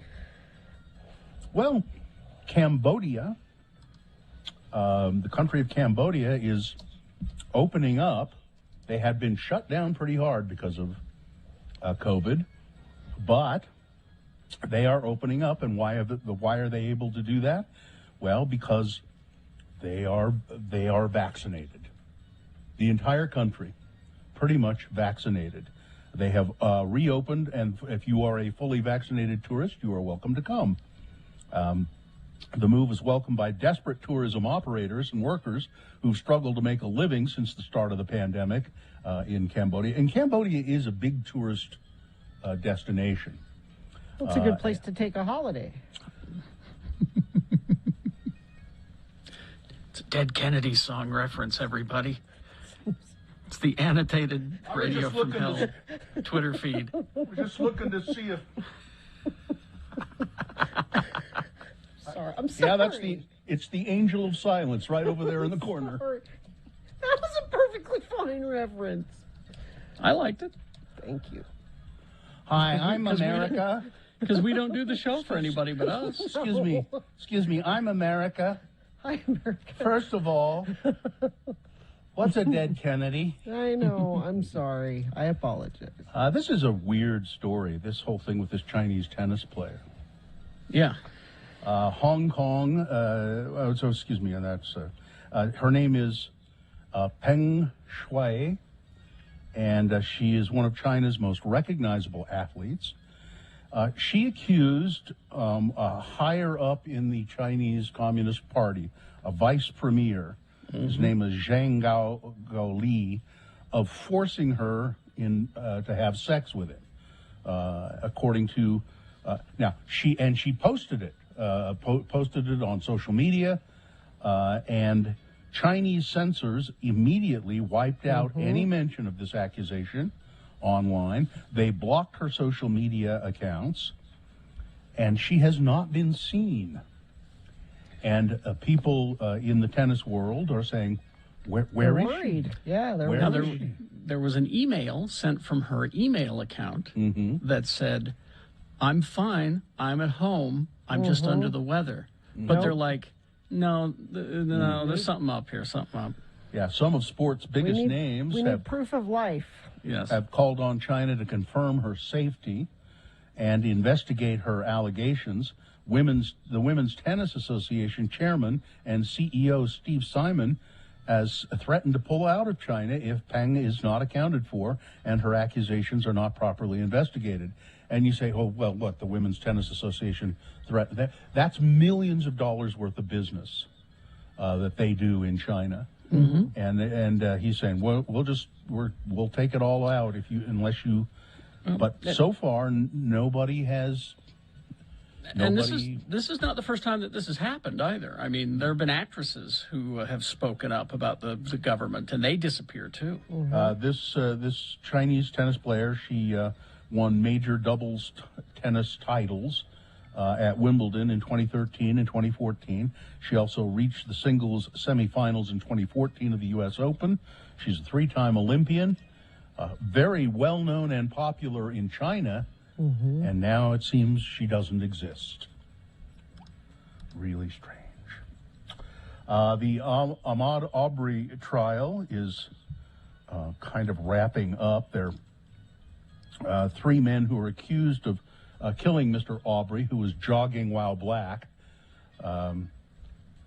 Travis McMichael, who fired the shots that killed him, his father, Gregory McMichael, a former police officer and investigator in the local district attorney's office, and their neighbor, William Roddy Bryan Jr., are all charged with malice and felony murder. They pleaded not guilty. Charges were not filed against these guys for months and months until people kept saying, what's going on here? You know, we need... There wasn't even really an investigation, but then cell phone video from Brian showed that the turned up and it had the shooting pretty well documented. Oh, yeah. And then people said, Okay, you have this footage. The law enforcement has this footage. Why are these guys still walking around? Exactly. We know, I know why. We know why. And I watched a little bit of the prosecutor questioning. I think it was the guy that actually pulled the trigger, and she said, "Did he threaten you in any way? No. Did he reach for a weapon? No. Did he even yell at you? No. What was he? He was just running away. That is all he was doing, was running away." And then the Kyle Rittenhouse trial. The jury is now in its third day of deliberation. The judge presiding over the trial banned MSNBC employees from the courthouse, saying that somebody who had identified himself as a producer for MSNBC was caught following a bus carrying the jurors. Judge Bruce Schroeder made the announcement in court Thursday as the jury deliberated for a third day. MSNBC is banned from my courthouse, he said. The judge said that a man named James Morrison was stopped by police as he ran a red light while driving behind the jury bus. I guess the bus takes the jurors from the courtroom to a location where they're sequestered and where they're deliberating. He says, I think they were trying to photograph the jurors, and so the judge was banning And apparently this was a big misunderstanding. The guy driving the truck, there was some sort of traffic citation or something that was He ran going a red on. light. He's a freelancer, and he wasn't following them actually. Let's see, Josh Hawley. Boo. Oh. Okay, I'll skip that story. I'm going to skip. He wants him, I'm going to skip that story. Never mind. Okay. Let me do this one really quickly because I know this is important to people. Thanksgiving, you want to know what Thanksgiving staples you can take on a plane, don't you? So what kind of things for your Thanksgiving dinner can you take on a plane? You can through the TSA checkpoint, you can take baked goods. You can take meat, turkey, chicken, whatever. You can take stuffing, cooked or uncooked, in a bag or a box. Casseroles, you can take the green bean casserole through. Mac and cheese, fresh vegetables, fresh fruit. So pretty much everything you need. You can take candy and you can take spices. But Thanksgiving food that should be packed carefully in your checked baggage. You can't take it through TSA. Cranberry sauce. No cranberry sauce. It's liquid. You can't take that. Gravy. No gravy. You have to pack it in your carry-on. Well, because the amount of gravy you could take on a carry-on, that's not enough gravy to do anything with. That's just teeny tiny amount. What? What's the point? As much of a liquid as you can carry on. Oh, I see what that's you mean. A little bit. I see. What's the point of that? Just that much gravy? That's not. That's not. Well, you gonna could help take anybody. several of those. I don't know. More than Grandma's one- turkey is awfully dry. We need a lot of gravy. I need more than one squirt of gravy. That's for sure. What about the electric knife that you? No. No. Can you take that? No. They're afraid you'll plug it in on the plane. Grandma, I don't think anybody has them now, but Grandma always had the electric knife. Canned fruits or vegetables, you got it. You got to put them in your check on. Jams and jellies and maple syrup. Maple syrup. You got to pack that. So there you go. And that's your Thanksgiving feast right there, and what you can take on the plane. And that's the news. Weather, traffic. Weather brought to you by Robbers Roost Campsite Cordial Rockin' Bourbon. Enjoy this rich, warming, spiced whiskey spirit straight from the bottle or pour it in a tin cup and sip it by a fire. I made a hot toddy with it last night, and there's a video of it on my Facebook page if you want to go see it. It's produced by Water Pocket Distillery, and it's on shelves now at select DABC stores. Weather, it's chilly today, 39 right now, and only going to get up to about 49 for a high. Got a 20% chance of showers during the day today. That increases tonight to about 50%, low of 37. Then over the weekend, looks like we clear up a little bit, have sunny skies most of the weekend. Still pretty cold, though. Highs just staying in the mid-upper 40s, it looks like. Traffic, we have a crash southbound Legacy Parkway, 5th South in Farmington. It's off to the right shoulder. Crash northbound I-15 5th East in American Fork. And there was a single car accident, 33rd West, 21st South. The lone occupant of the vehicle struck a tree and is deceased. They're trying to determine what happened here. Don't have any more information than that right now, but that's your traffic brought to you by. Check out the Gateway's Lights On celebration Saturday, November 20th from 7 to 9 p.m. They'll flip on the holiday lights with live music and brand new Winter Wonderland art installations for snapping the perfect holiday photos. To learn more, go to atthegateway.com. That is also a food drive event, so if you're going down to check out the lights turning on, take some non-perishable food items with you. The food bank will be there collecting those. Here's boner candidate number 3. And they won't let us shop at GameStop.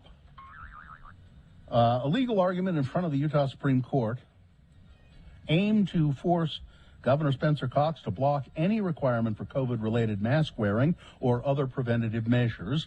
The legal action stems from, among other things, a Utahn not being able to shop at a video store because of the game store because they refuse to wear a mask. The legal claim for a writ of mandamus, a rarely used order from a court to a government official to fulfill their official duties. The legal pleading says that Spencer Cox is not living up to his oath of office, specifically to support, obey, and defend the U.S. Constitution, the U.S. and the Utah Constitutions. Specifically, it's alleged that civil liberties of Utahns are being violated, and Cox is not stopping this abuse. Here are the litany of rights that these people claim are being overrun. One family member has numerous medical problems, including congestive heart failure with severe asthma, and has caused them to pass out while wearing a mask. Masks restrict the ability to adequately take in oxygen. None of these are true, by the way. A car accident left one family member with PTSD, which is exacerbated by having to wear a mask. Being forced to wait in the car when they take pets to the veterinarian for a checkup. What's wrong? One graduated from high school in 2020. The celebration was taken away from them without regard for law because they had to wear a mask. Having their temperature taken for a dentist appointment is forced participation in a medical program, and workers at GameStop refused to let them purchase anything because they weren't wearing masks. What privileged babies. I'll say. Good Lord. Babies. I was screaming about this last night, about how these people would never last. Here in America in World War II. No. We weren't even bombed, okay? But we all participated. We all helped out. We all did our part, and they wouldn't make it. We're asking them to wear a piece of cloth and maybe shop online, you know. They wouldn't let me shop at GameStop. GameStop has a website. Yeah. I've used it before. You're more likely to get your game on the website as opposed to the store. But all right. Let's get to voting. Let's review the first two and vote. So number 1 was sorry for your loss, but how about some cookies and DoorDash? A Utah law firm now apologizing after putting a gift on their family member had died in a motorcycle crash. Not just hadn't even been dead a day, I think, when the family found cookies and DoorDash on their doorstep saying, we hope you'll be okay, and we'll answer your legal question. That's a little much. Boner candidate number 2, gullible and stupid. The man in Australia who stole more than $800,000 from his employer to give to a prostitute because, well, she was being coerced by some bad people and he wanted to help her out. And boner candidate number 3, and they won't let us shop at GameStop. Okay, this is round 1 of your boners. You've got to decide of these 3 candidates which one is the worst, which one should go forward to boner fight and get that chance to become boner of the day. If it wins here, it secures a spot in Boner Dome in the finals. Yes, round 2 happens at 8:20. We'll do this again with 3 more candidates. Get another winner there. Send it forward. We'll take both of them, put them against each other. You'll decide boner of the day at 9:20 this morning, okay? So don't worry about that. This is round 1. Send one of these 3 forward. 1, 2, or 3. Remember your candidate number, the one that you think should win. Put that single digit in the message of a text, and then text that to 33986. Or you can call the producer's booth at 877-602-9696. Or go online, x96.com, look for the box that says Boner Voting November 19, 2021, and vote there. You have until the end of these messages to do it, so let's go. This is round one.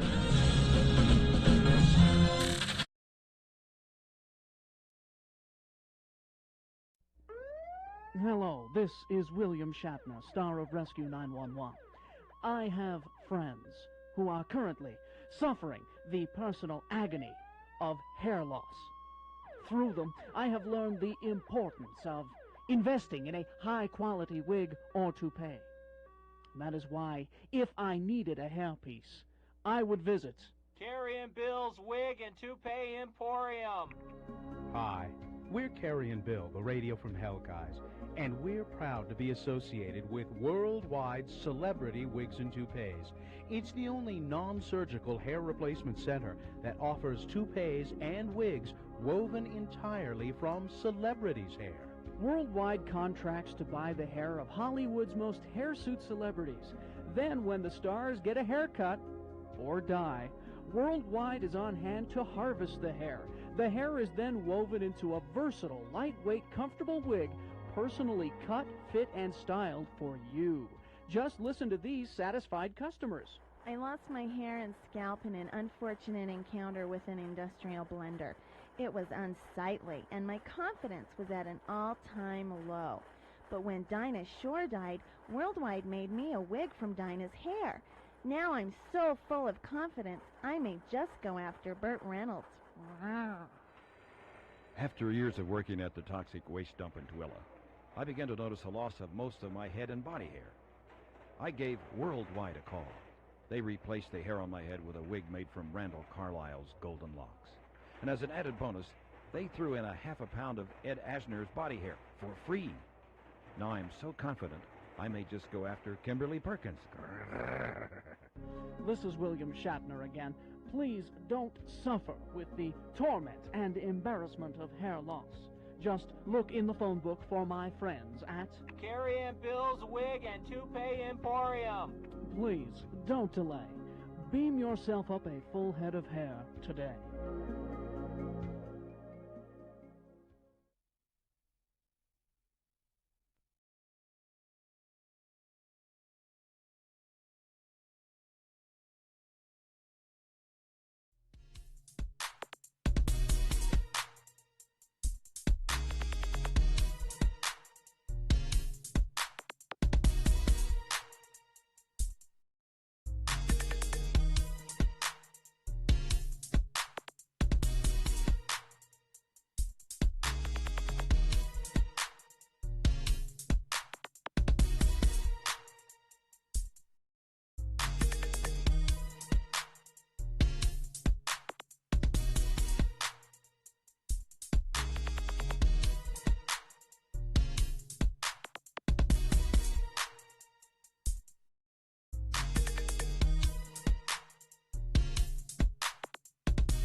7:48, and it is time to award round one of your boners. And round one of the boner voting is brought to you in part by Fajitas.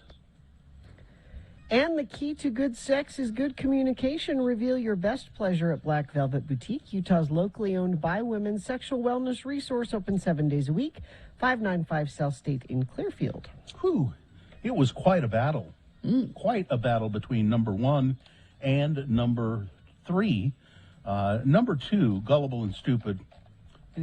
Any other day, that would be a great candidate. But sandwiched in between the law firm that put cookies and a DoorDash certificate on the step of a family who just lost a loved one, and said, "This, we hope this will help you feel better. And if you have any legal questions," and then number three, which was, and they won't let us shop at GameStop, and all of these stupid reasons people are giving for not wearing masks, and these things are actually in front of the Utah Supreme Court. It's just ridiculous. And the winner was boner candidate number three, and they won't let us shop at GameStop. There's your winner of round one. It goes forward to boner fight. It might be boner of the day. We'll see. Well, round two comes up at 8:20. We'll get three more candidates and another winner there, winner of that round. And then we'll send both of the winners to boner fight, and you'll decide boner of the day at 9:20 this morning with your vote. And then boner of the week is decided after that by Dave the Flower Guy. Is this, coming up in our next break, two diametrically opposed emails of interest. Seem to be. I'd go as far as to say it's spicy. But now, best question brought to you by Boozteak features accessories for wine and cocktails and pairs well with a global pandemic. But if you're sober curious, Boozteak has non-alcohol wine, gin, and whiskey too. Open 11-ish to 7 Monday through Saturday, 315 East Broadway. It's the best question of the week. This could not be a simpler concept. Just if you've ever thought, I wonder what Radio from Hell would say about this question, you put it in the form of an email and you just send it to us, radiofromhell@x96.com. All right. Well, let's kick this off then. Okay. First question.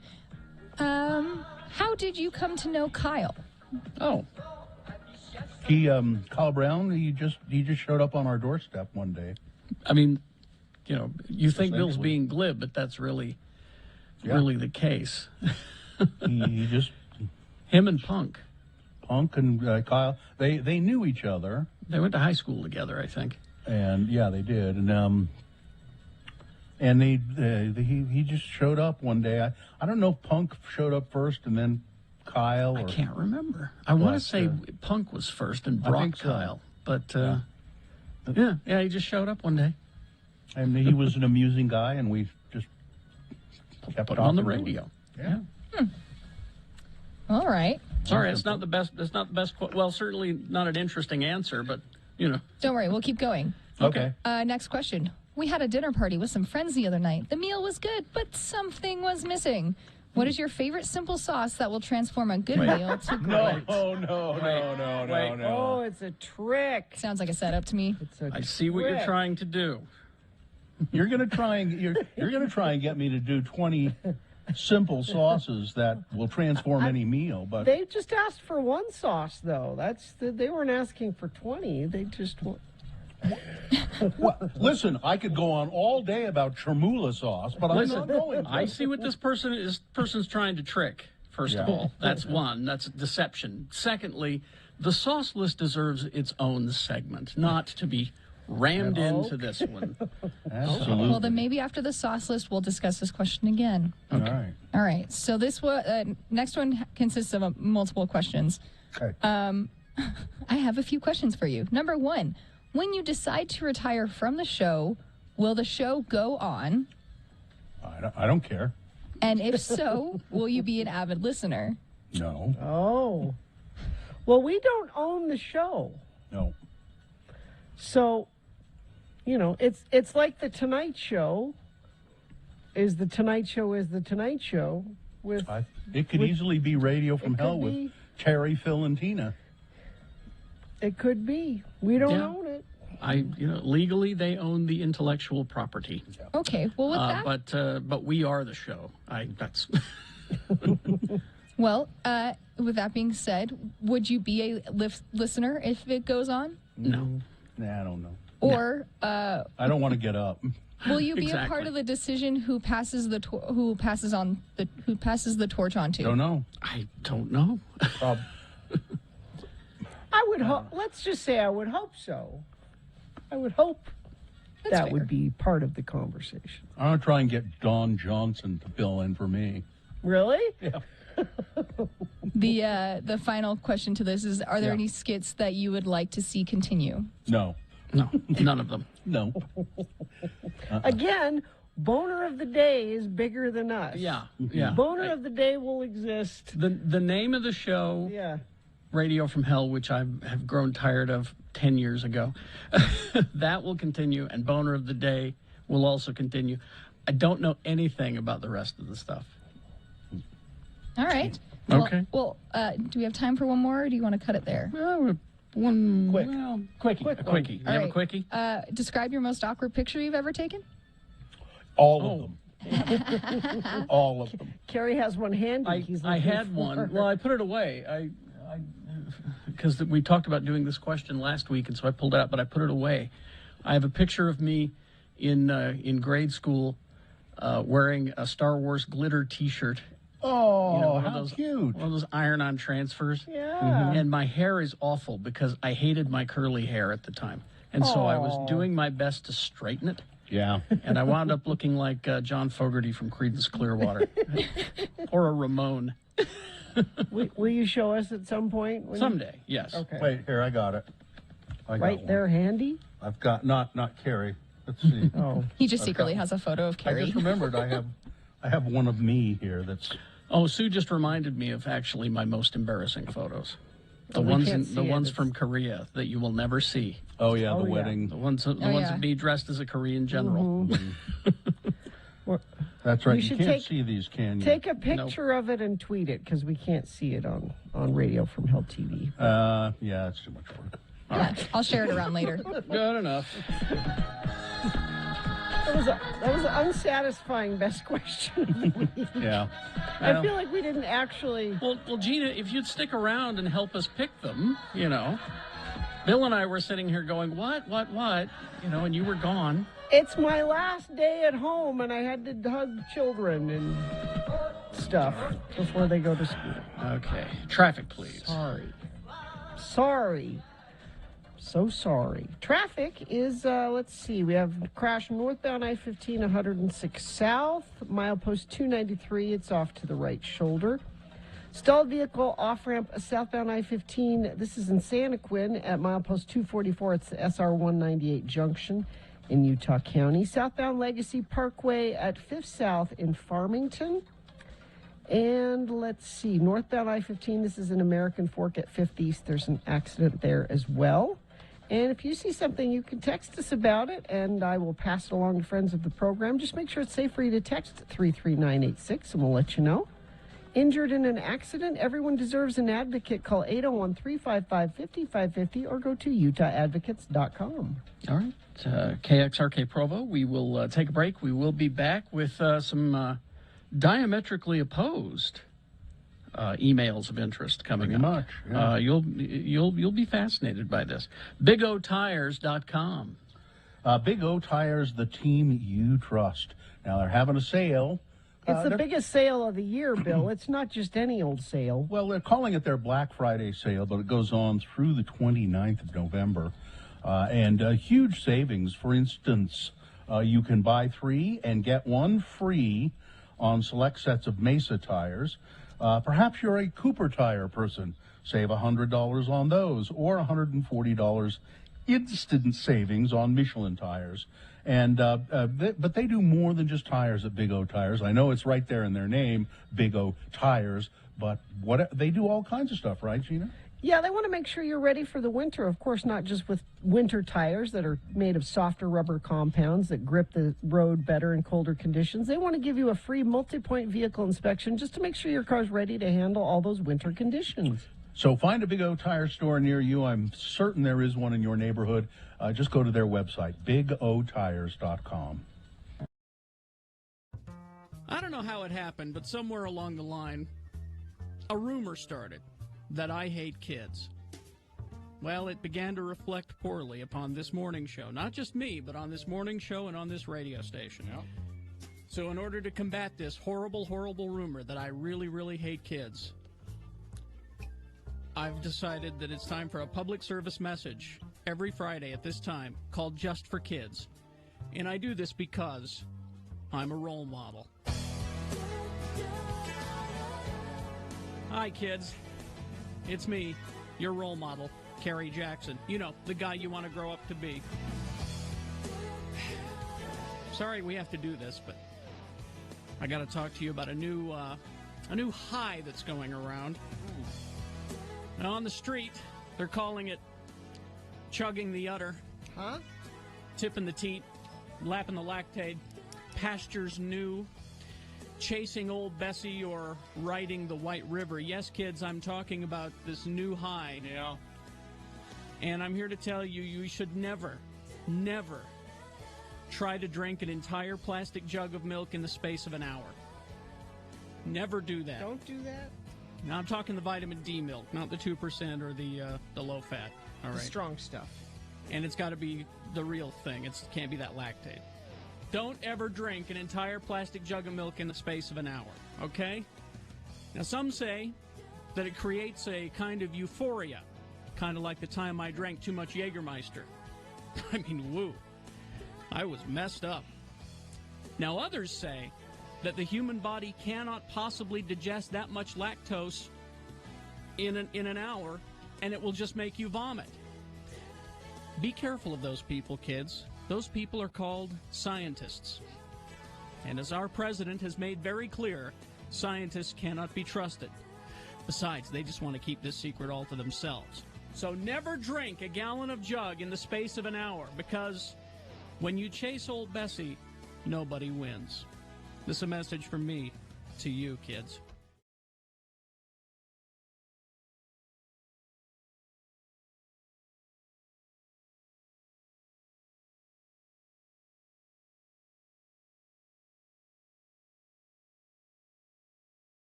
Okay.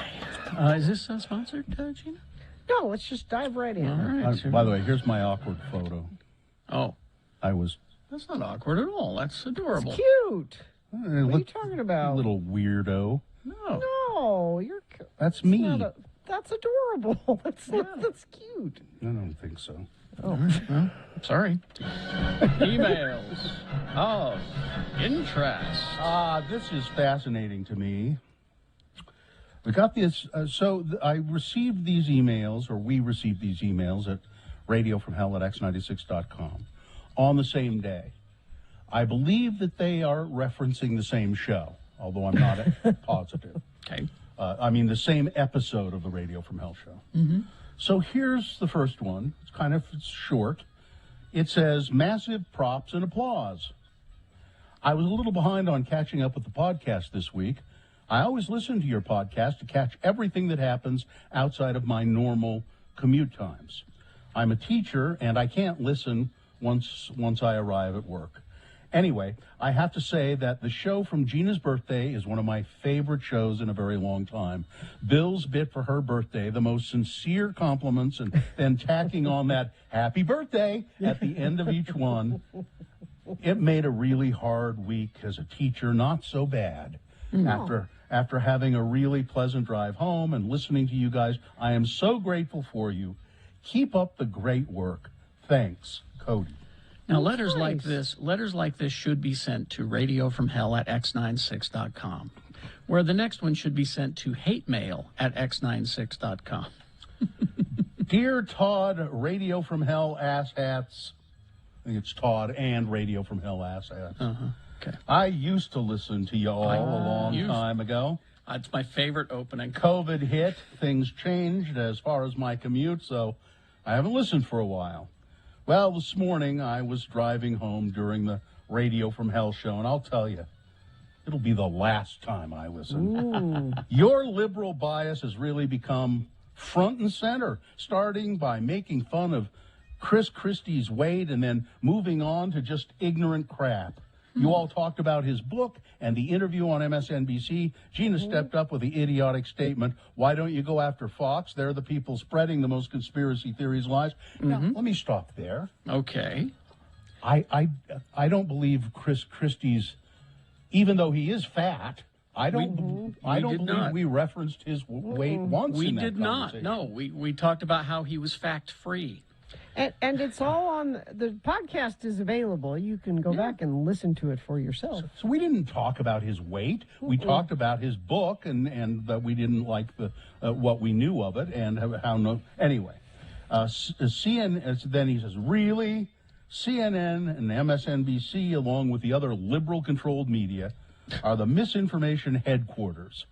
Now, pause for a second here. I'd like to point out to him right now that he's wrong about CNN being liberal, because if you ask liberals, they'll tell you they don't like CNN. Well, and if I may also pause there, what we were referencing was a clip from MSNBC, and I can't remember the host's name. Nicole Wallace. Nicole Wallace was commenting specifically on this in his book. She said, you talk about MSNBC and CNN and all of these other outlets and their conspiracy theories. Why have you left Fox out? From the noose in the NASCAR scandal, the kid facing off with the Indian, to the now debunked Russian collusion BS, the liberal media has been full of crap for a long time. Wait a minute. He went back to the kid with the Indian? Yeah. How can Christie write in his book lies about Fox that aren't true? What is wrong with you all? I seriously thought you were bright, educated, and fair-minded people. I apparently was incorrect on all counts. No. Your liberal bias and the absolute sludge you are all slinging is horrible and appalling. Please, get your facts straight before you spew your nonsense all over the airwaves. I'm going back to streaming music while I drive. Okay. At least I will not have to listen to your show, spreading misinformation, half-truths, and hate. If you ever stop rambling on about your liberal left-wing positions and go back to just being a morning show, please let me know. I might try you all again. Until then, your pushing your left-wing BS has lost you a listener. I know I'm one listener, and you might not care, but I got what I wanted to say. Scoop. David. David, you spent all that time writing that email when it would have been so much easier to just change the channel. And, Also, you know, it's full of, we have been spewing left-wing liberal bull crap for years, David. We didn't just start. Since the beginning, we've always been hippies. Sorry. We've been full of crap up to our eyebrows since the beginning of this show. And here's the thing: is that the segment that he's referencing there with the Chris Christie thing, what Nicole Wallace was saying is, what about Tucker Carlson? Not about Fox News in general, but Tucker Carlson, who does every night lie and spread his white supremacist BS to the entire nation, unfettered and unchecked. And Chris Christie had the balls to say, "I don't even really know who Tucker Carlson is. I don't know." At which point, Twitter sent to Chris Christie tweets from Chris Christie every time saying, "I'll be on Tucker Carlson tonight," and there were about 6. So sorry, David. I think David, you made this up. Yeah. And you wanted to send it to Todd and to other people because you thought it would get us in trouble. Yeah, that's and exactly. you thought it would cause some crap for us, and it probably has. So this is our last show, David. Thanks a lot. Happy birthday. This Way to go, cancel, David. David, this cancel culture is out of control. Don't you agree? Oh, God. I don't think David's ever listened to the show, quite Hey, honestly. but wait a minute now. Wait a minute. What? Just, we got all upset about the nasty email. The nice email. Thank you for the nice email. I don't even like that anymore. Thank you for the nice. Yeah, Croker in the chat room puts it right. David wants to live in a bubble where his currently held beliefs are not threatened. Yeah, he's welcome to do that. You're welcome to take a long walk off a short pier. Okay, David, you know what? I don't listen to talk radio. You know why? It's all right-wing BS. So I don't listen. I don't write letters to Sean Hannity. I do. You do? Yeah. All right. I hate him. All right. Traffic, please. People wondering what's going on 33rd West. Well, there was a fatal single-car accident there, 33rd West, 21st South. And there's a lot of police in the area, and police are just trying to figure out what happened. It was just one car ran into a tree. So that's what's happening there. We have a crash eastbound 53rd South at Commerce Drive in Salt Lake. It's off to the right shoulder. Stalled vehicle off-ramp southbound I-15. This is in Santa Quinn at SR 198 Junction. Crash northbound I-15 106 South in Salt Lake. It's off to the right shoulder. And crash southbound Legacy Parkway at 5th South in Farmington. It is off to the right shoulder as well. And whatever you're saying, you can text it into us and I'll pass it along. 33986 is where you do that.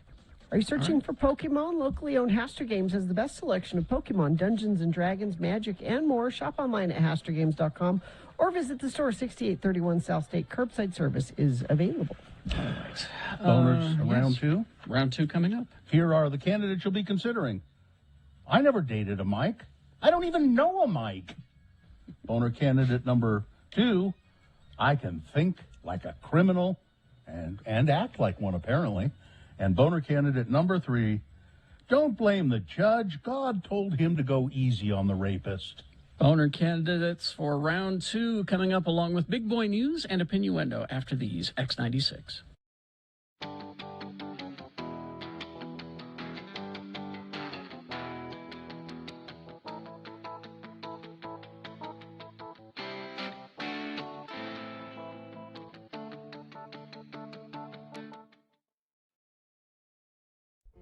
Ladies and gentlemen, the Radio from Hell show is proud to announce a brand new entertainment in downtown Salt Lake City. That's right.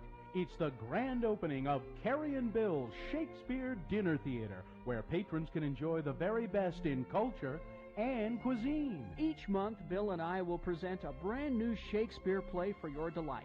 And with each play, we'll change our dinner theater menu.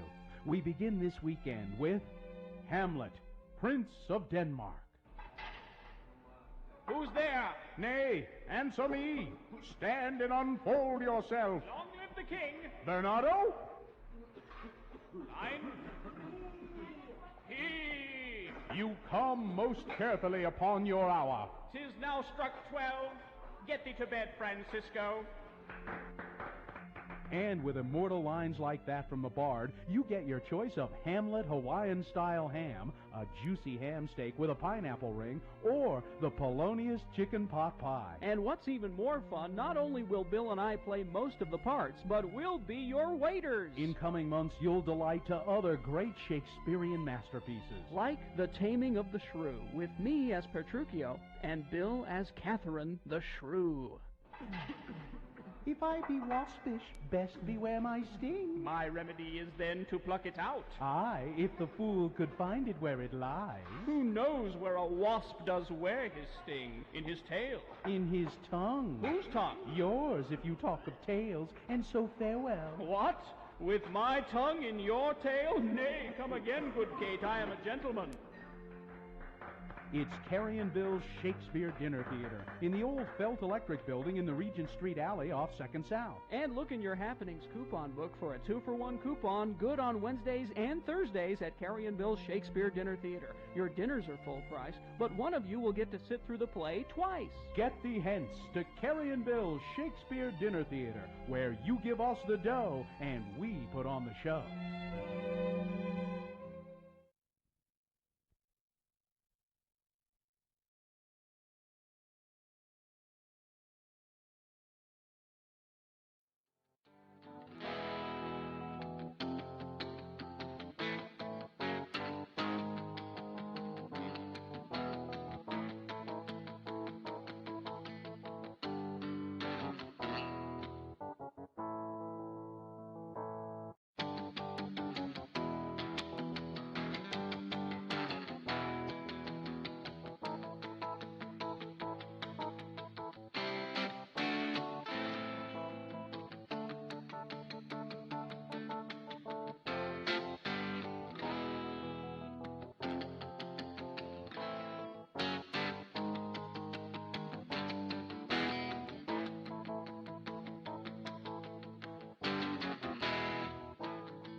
Oh, there we go.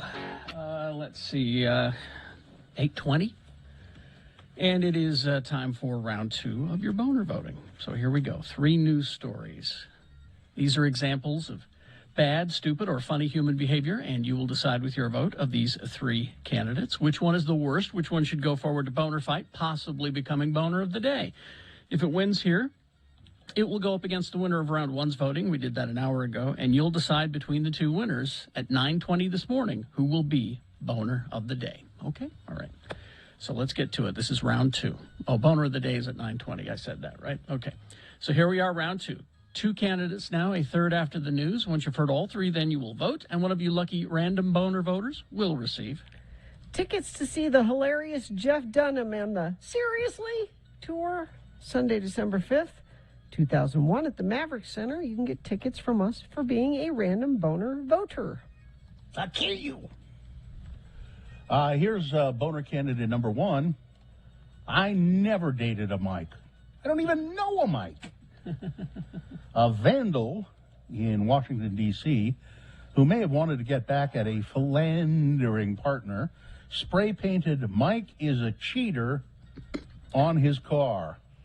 Except it wasn't Mike's car. Oh, no. Nedra Brantley discovered the accusatory message on her Mitsubishi SUV parked in Northeast Washington. I screamed. I'm surprised nobody in the neighborhood heard me because I screamed so loud because I didn't expect this would happen, she said. The vandal didn't stop at defacing the hood and both sides of her car in black paint. The front and back windshields were smashed, and the license plates were blackened out, according to NBC Washington. Brantley said, she's never dated anybody named Mike. She doesn't even know anybody named Mike. Now, can we play the video of this? Because that's the best part of this. Well, I didn't see a video. I didn't know there was video. Oh, it was viral video of the reporter interviewing her yesterday. And he's like, everyone's like, this is my new favorite reporter, just because he's. We'll have to find the. I'll see if I can find the video clip. Yeah, it's not even referenced here in this story. Okay. So boner candidate number 1. I never dated a Mike. I don't even know a Mike. Here's boner candidate number 2. I can think like a criminal and apparently act like one as well.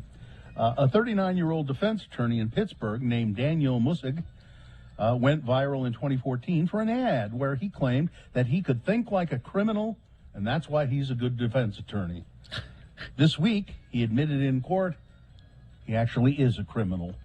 The ad he made was ridiculous. He claimed to know the legal system inside and out. He called laws stupid and arbitrary. He said he can think like a criminal and had lots of street knowledge, and joked that he visits his friends in jail all the time. Well, he won't have to visit them anymore because he got indicted over the summer for selling hundreds of pounds of marijuana.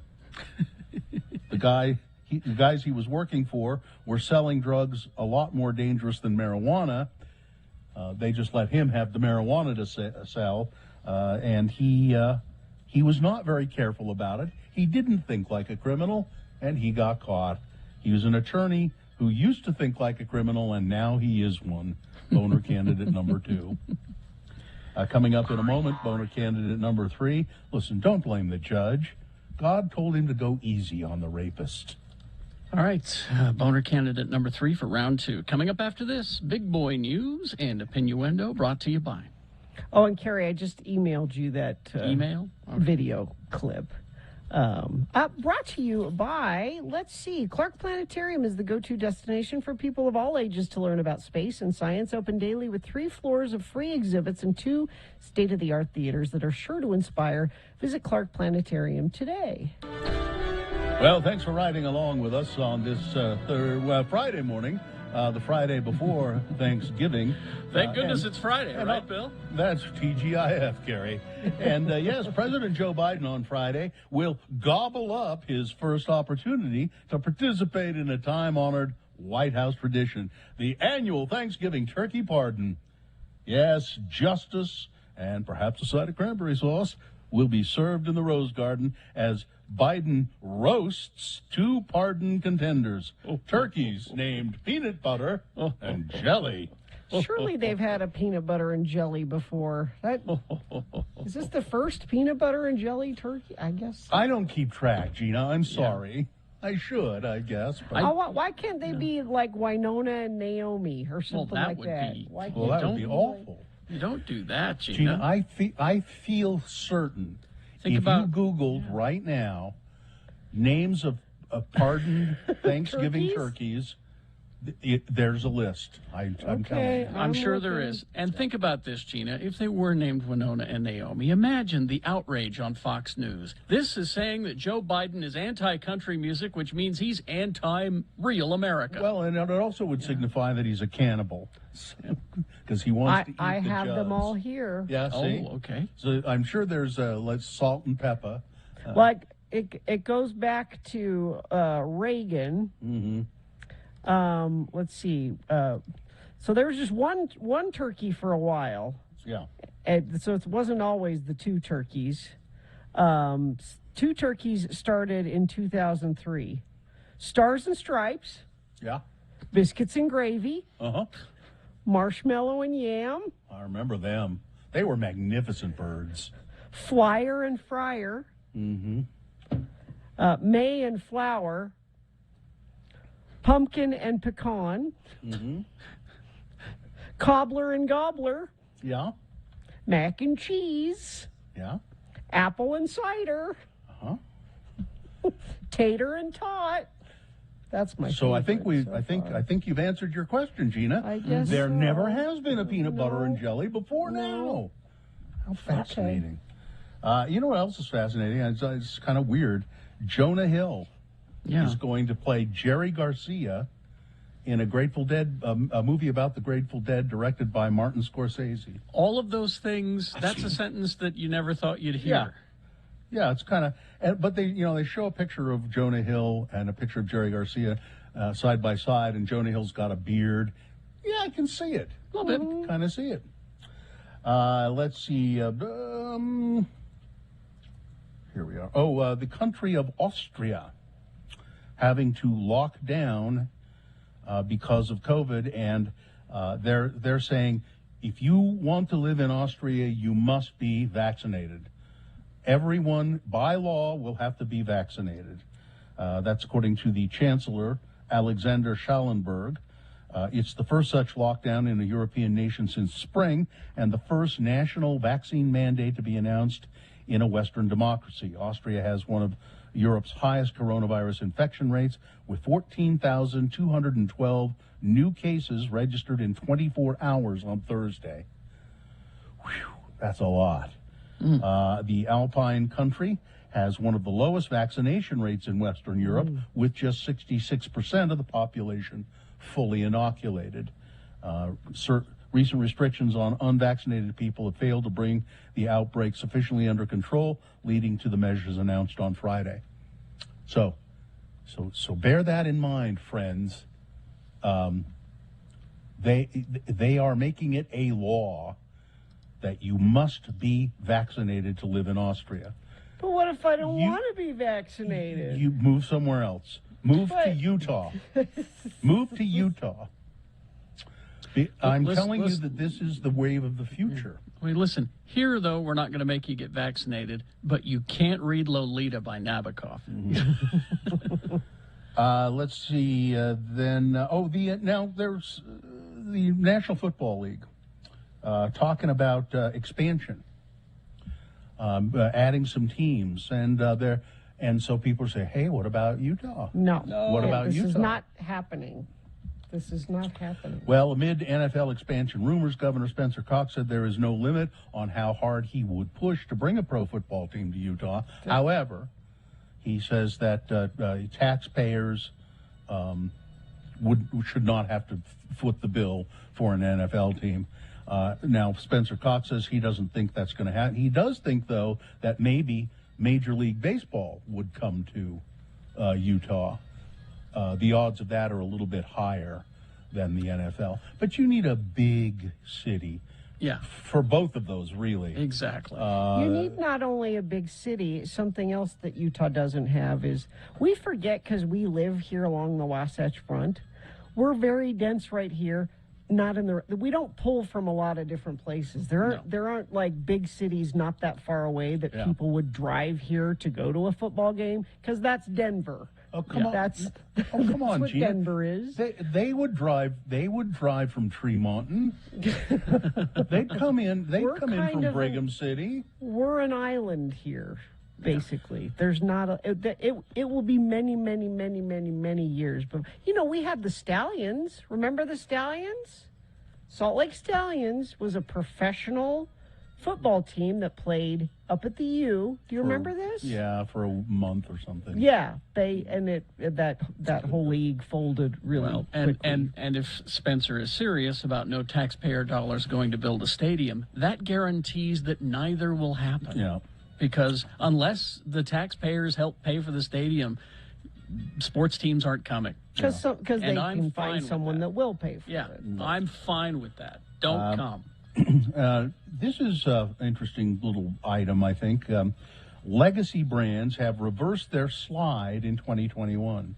Legacy brands. Legacy brands, so things like Pampers diapers. Oh, I see. Starbucks coffee. I see. Okay. Tylenol, name brands. Let's call them name brands. Names that you've known for. Yeah. So name brand items were slipping, and people were buying, off-brand stuff because it's cheaper. This name brands are starting to make a comeback. Americans are ditching knockoff brands and going back to name brand items. We're a Huggies family, and that's based solely on Raising Arizona. Which one of you in the family wears Huggies? Is it you or your husband? Historically, we are a Huggies family because I'll be taking this Huggies and whatever cash you got. But consumers are snacking and cleaning, and they're using name brand products more and more. And for the longest time, that trend was, they were on the downs. But I used to be a name brand person myself. Because I thought I would find that they were better, but off brands have gotten really good at what they do. And I find that I buy the off-brands. The off-brand cereals never taste quite right. You can't say that the off-brand cereals I don't right. buy cereal and eat cereal, so I don't know. But I'll say this. Kirkland liquor. Any kind. Yeah. Any kind. Fine. Mm-hmm. The Pinot Grigio is delightful. All right? Any kind. And the private select stuff or whatever it is at Kroger, that house brand, it's as good or better than any of the name brand stuff. So, anyway, that's it. Sports, All right, weather, well, traffic. You got a couple of minutes if you have we do? a quick story there. How about? Okay, this is kind of interesting. It's sort of a sports story. There's a guy in prison in Oklahoma, and his sentence has been commuted. Oklahoma Governor Kevin Stitt has commuted Julius Jones' sentence to life in prison with no possibility of parole. He was scheduled to be executed, I think today or tomorrow. The governor has commuted his sentence to life in prison with no possibility of parole. A guy here in Utah with the Utah Jazz, Irv Rowland, has known Julius Jones since they were 8 and 9 years old, respectively. Ooh, really? They weren't best friends, but they both grew up in Oklahoma City, and they were well acquainted from the local AAU basketball circuit. Today, the 40-year-old Rowland is an assistant coach with the Utah Jazz. The 41-year-old Jones was on death row and awaiting his execution. Yeah, he was supposed to be executed yesterday. First-degree murder was the charge of Paul Howell. Now, in 1999, he's always maintained his innocence. Mm-hmm. So his family, of course, is ecstatic that the death sentence has been commuted, because now maybe there's some hope that they can further the case and fully exonerate him. But his In spite of their long divergent circumstances, these two guys are very close now. He's this Utah Jazz assistant coach, Mr. Rowland, has stayed in contact with this guy in prison, and they've gotten to become really good friends through correspondence. And so he's very. He said, "I never believed that he killed anybody, and it's great news that his sentence has been commuted." So there you go. All right. Sports weather traffic. Oh, we'll just continue with some Jazz news. So they've had this guy, Rudy Gay, that they were really excited about joining the team, but he hasn't been able to play for the first 14 games because he had off-season surgery on his right heel. Finally got to play last night, and now we can all see what they were so excited about. He had 5 3-pointers, scored 20 points in his season debut, and the Jazz beat the Raptors 119-103. Their next game is tomorrow. They play the Kings.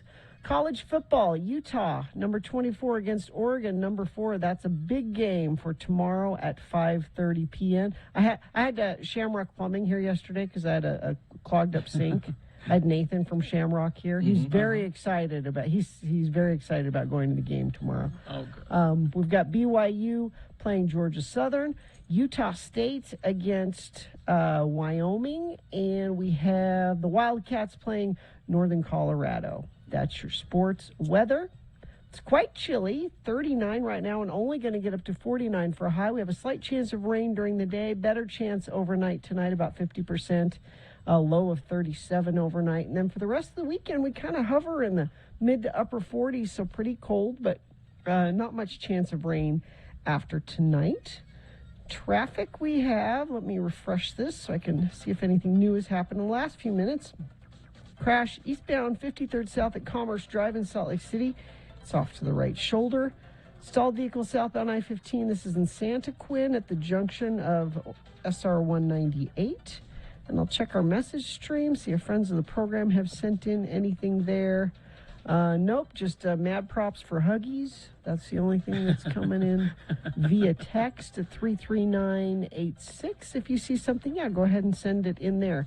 Choosing a Medicare plan is challenging. With Advantage U, you get affordable coverage and benefits designed by local healthcare professionals with a network of doctors and hospitals you know and trust. Choose Advantage U. Enroll today at AdvantageUMedicare.com. Here's boner candidate number 3. Don't blame the judge. God told him, go easy on the rapist. New York man who pleaded guilty to rape and sexual abuse for assaulting 4 teenage girls during parties at his home will not face time after a judge sentenced him to 8 years probation. Niagara County Court Judge Matthew J. Murphy said that he agonized over the case of 20-year-old Christopher Belter, who was accused of committing the crimes when he was 16 or 17.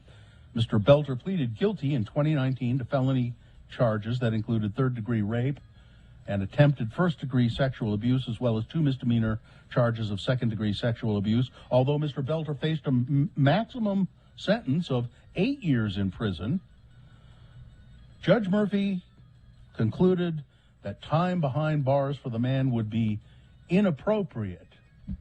The ruling it's shocked not appropriate for this, then what? The ruling shocked the courtroom. Quote, I am not ashamed to say that I prayed over what is the appropriate sentence in this case because there was great pain, there was great harm, there were multiple crimes committed in this case, Judge Murphy said, but it seems to me that a sentence that involves incarceration or partial incarceration isn't appropriate, so I prayed, and I'm going to sentence you to probation. So I guess God told him it was okay. Boner candidate number 3. All right. Let's review the first 2 and vote. Boner candidate number 1. I never dated a Mike. I don't even know a Mike. Somebody spray painting this woman's car. Mike is a cheater. She doesn't. It's a wrong car, apparently. Boner candidate number 2. I can think like a criminal and apparently act like one. The story of a Pennsylvania defense attorney who used to say in his advertising, you know, I can get you off. I can think like a criminal. I know what to do. Well, he's now been busted for selling hundreds of pounds of marijuana. And boner candidate number 3, don't blame the judge. God told him it was okay to go easy on the rapist. All right, you've got to decide of these 3 candidates, which one is the worst, which one deserves to go forward to Boner Fight, possibly becoming Boner of the Day. Winning here secures it a spot in Boner Dome. Yes. But it doesn't make it Boner of the Day. No. Because it has to defeat the winner of round 1. We did that an hour ago, but we'll take both of these winners and put them against each other. You'll vote for Boner of the Day at 9:20, which is why here in round 2 it's important to vote strategically so we get a good boner fight. Decide of these 3 which one to send forward. 1, 2, or 3. Remember your candidate number, the one that you think should win. Put that single digit on the message, in the message of a text, and then text it to 33986. Or you can call the producer's booth at 877-602-9696. Use your voice to vote. Or go online, x96.com. Look for the box that says Boner Voting November 19, 2021, and vote there. All right, you've got until the end of these messages, so let's go. This is round 2. Chef cut him seriously. Peanut what?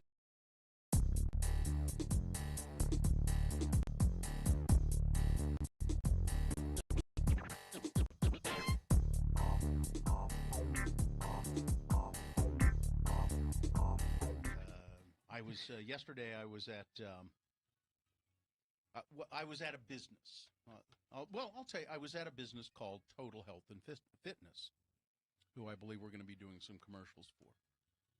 So I'm out there talking to the folks and everything, and I get done with my business at Total Health and Fitness, which is in Draper on 123rd South, and I'm just about to leave the building where Total Health and Fitness is located. Okay. And a woman walks in and walks up to the desk and says to the lovely receptionist at Total Health and Fitness, "Hi, is this Total Health and Fitness?" To which the receptionist, being a nicer person than I am, said, "Why, yes, it is." And that the woman said, "Oh, okay, good. I'd really like to apply for a job." Now, if it had been me as the receptionist, when she walked in and said, "Yeah, is this Total Health and Fitness?" And I probably would have been nice to a point and said, "Yes." And when she said, "Oh, good, I'd like to apply for a job," I would have said, "Don't bother." Exactly. Because you apparently can't read the signs all over the building. You didn't read the big sign over the door before you walked in. You didn't see the sign on 123rd South, blazing across the building, Total Health and Fitness. You didn't see that anywhere. I just as soon you not apply for a job. Thank you. Goodbye. You think she was being ironic? Because the signs were everywhere? No.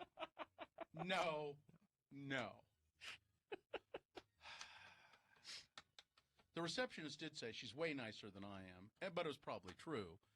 I don't think she was just trying to be nice. She said, "Well, we're not hiring right now." I would have said, "Don't bother." God. Oh, yeah. I'm just sitting there and looking at this going, really? I'm not a nice person, though. No, you're not. No.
So we got Dr. Angela Dunn next. So let's award boners round 2 and get to it.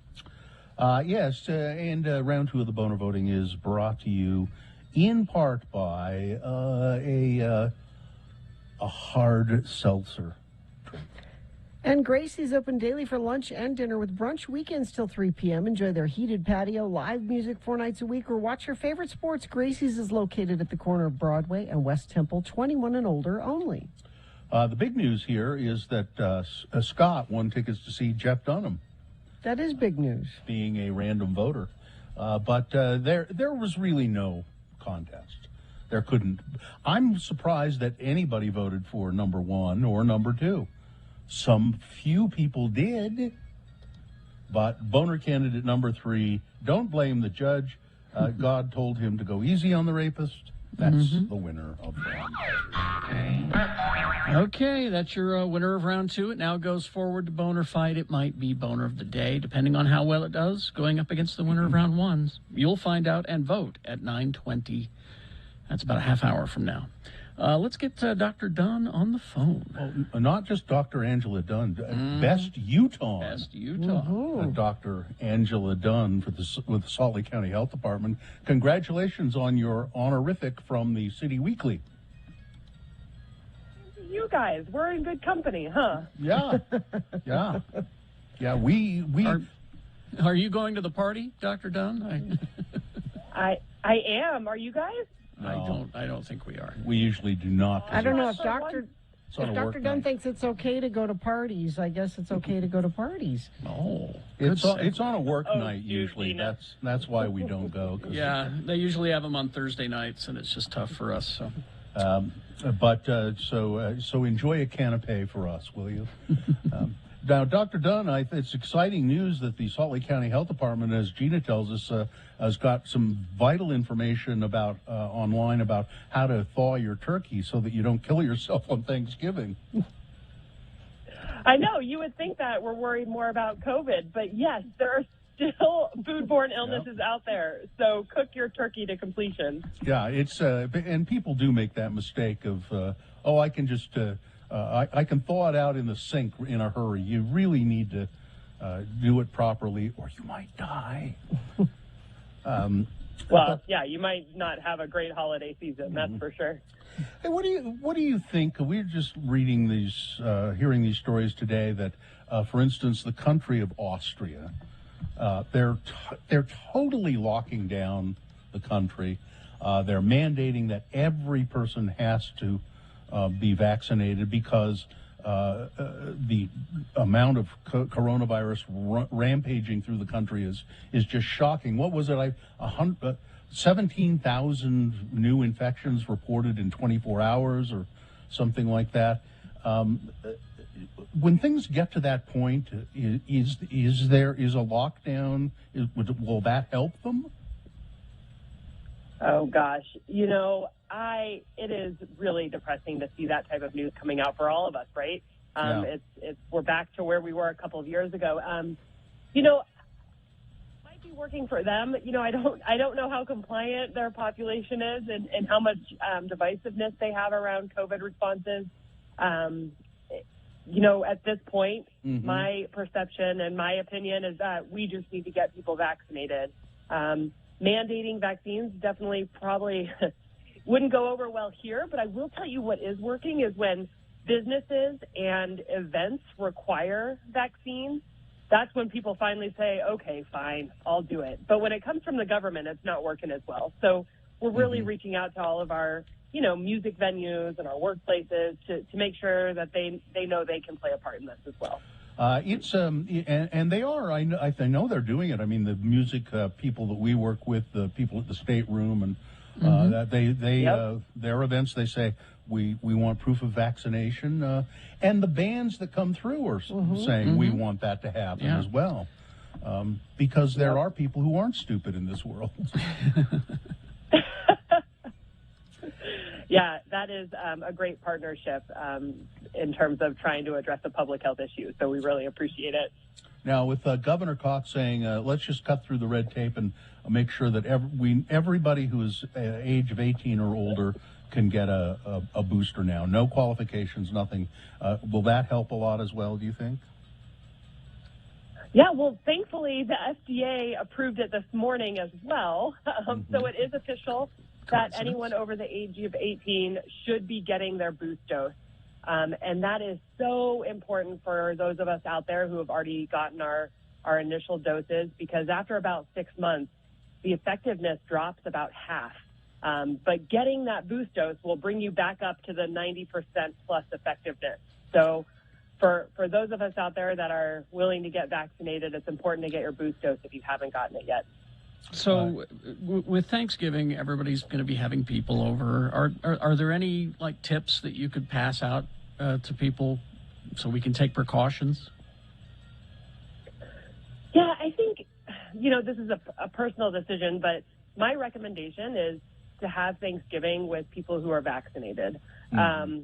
Everybody who is eligible for a vaccine should get vaccinated, and honestly, then you can really enjoy your holiday, without stressing about it. You have to kind of make that own decision. If you've got family members who refuse to get vaccinated, what is the risk to those around you who, if you have really young babies or people who are immunocompromised, it might not be worth the risk.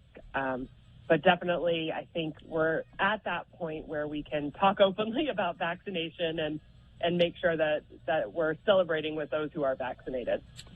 You'll be going, you said, to the party with the City Weekly because, you've been selected, voted the best Utahn. And they're great parties. What kind of precautions do you take when you go to an event like that? Yeah, that's a great question. So one, I have my boost dose, not to put too fine of a point on it. And two, I will be wearing a mask when I'm there, and I will definitely stay away from the crowd. So I'll probably get there pretty early and not stay the whole time. And if it gets overly crowded and I feel uncomfortable, I'll leave. But I'll be keeping my physical distance away from those who I don't know. Well, Dr. Dunn, if you would you pick up our award for us while you're there? And because we always forget. And would you do that, please? I will. If there are actual awards, I will definitely do that, and I'll stop by the studio at some point. Yeah, you'll get a plaque. That's how it works. They give you a plaque. So pick ours up too, would you? I know you guys are experienced with all the best of awards. So thanks for the tip. We don't have enough wall space to hang them anymore. It's just... Thank you, Dr. Dunn. Always a pleasure to talk to you. Please stay safe. And enjoy the City Weekly Awards party is a great party. They're always fun, yeah. We usually don't go to most of them because we get up really early to go to work. So, but congratulations on being the best Utahn. Thank you. Thanks for letting me listen, guys. Thanks. Talk next time. Traffic, please, Gina. Let's see what we have. I'll refresh this and see if we've had anything new happen, because it's looking like you got a pretty good commute out there right now. Yeah, I have 0 accidents to tell you about, at least as far as UDOT's concerned. Now, you may be seeing something that friends of the program need to be aware of. What you do is text it to us, the details, and I will pass it along at 33986. Injured in an accident, everyone deserves an advocate. Call 801-355-5550 or go to UtahAdvocates.com. All right, we got our last word for today's final $1,000 a day giveaway. Today's the last day we're doing the contest for a while, so be listening. Deep Voice Guy will explain the contest coming up in a moment. We'll have your word right after these messages, so be ready to text in and possibly win that $1,000. Also, Boner Fight is on the way. All that stuff. Stand by. Wendy's for breakfast. As I'm looking at the clock, you still have, I think, about, at least the Wendy's next to my house, about an hour and a half left to get your breakfast biscuit. I just love B words. They're fun to say. Wendy's knows a better breakfast starts with a better biscuit. That's why every morning you can get the hot and buttery Wendy's breakfast biscuit with bacon or sausage, your choice, egg and cheese for just $1. Yes, it's wonderful. Limited time only at participating U.S. Wendy's. Swing by the drive-thru on the way to work or court or wherever it is that you're heading. Made with oven-baked bacon. That's the best way to do it, I think. Savory breakfast sausage. I don't know what they put in that sausage, but it's amazing. Fresh cracked egg and cheese served on a hot, flaky, buttery biscuit. You're going to love it, and it's only $1. A breakfast biscuit for $1. your choice of a bacon or sausage. Hit the drive-thru on your way at Wendy's. When what?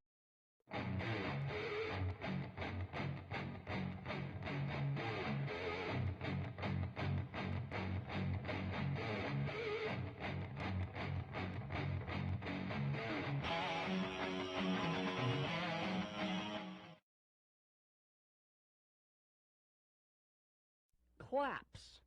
Claps. Spell it with me now. C-L-A-P-S. Claps.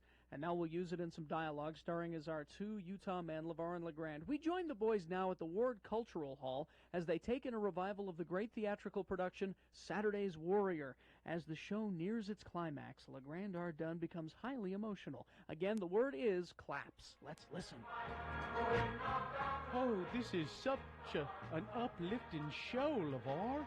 And this is the most uplifting moment in the whole Saturday's Warrior production. I have to admit, LeGrand, I too am stirred.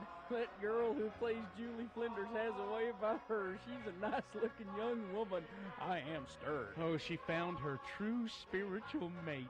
And they're going to have a wonderful life together, and they'll have a big brood of kids, too. No abortions for them. Oh, that evil Mac. That son of perdition, he'll never have influence on them. Girl like that you wouldn't mind having an influence on, though. I have never experienced a theatrical moment like this before, LeVar. I think I'm having some palpitations. I too am experiencing some palpitations, LeGrand. I wonder if the girl playing Julie's single. I'm feeling faint, LeVar. Grand? Everything's going to gray. You okay? I think I'm gonna collapse. Oh, I'm gonna collapse. Help! Catch me, LeVar. I'm gonna collapse. LeGrand, get up. You're embarrassing me. Wake up. Oh, my heck, he's out cold. Somebody call a paramedic. Is there a doctor in the house? Anybody know CPR? My friend LeGrand said he's gonna collapse, and he did. He collapsed. Somebody help. Wake up. Wake up. LeVar, get help.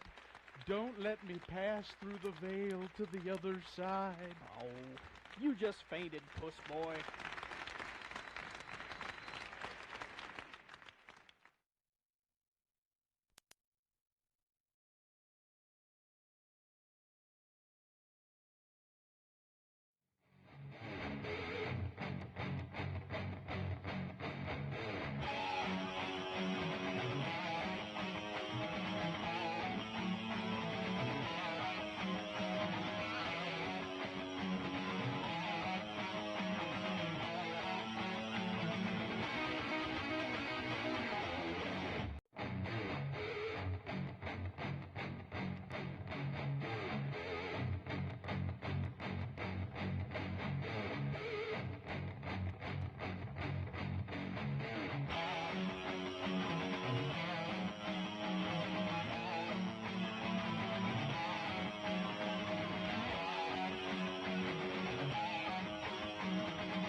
All right, we've already had one keyword for the very last day of the 1K a day cash bribe. That happened at 7. It's too late if you missed it, but you can still gather the rest of the keywords throughout the day, each one increasing your chances of winning the $1,000 a day.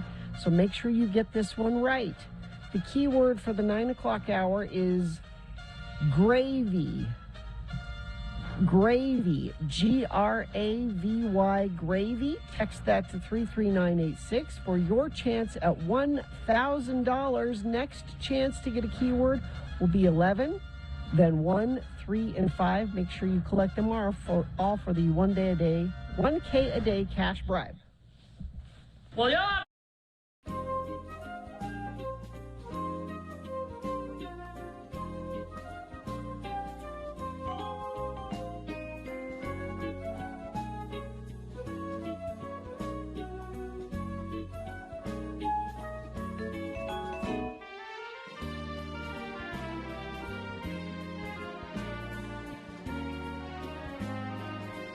This one from Emily. Things that must go. My guilt. Allow me to explain.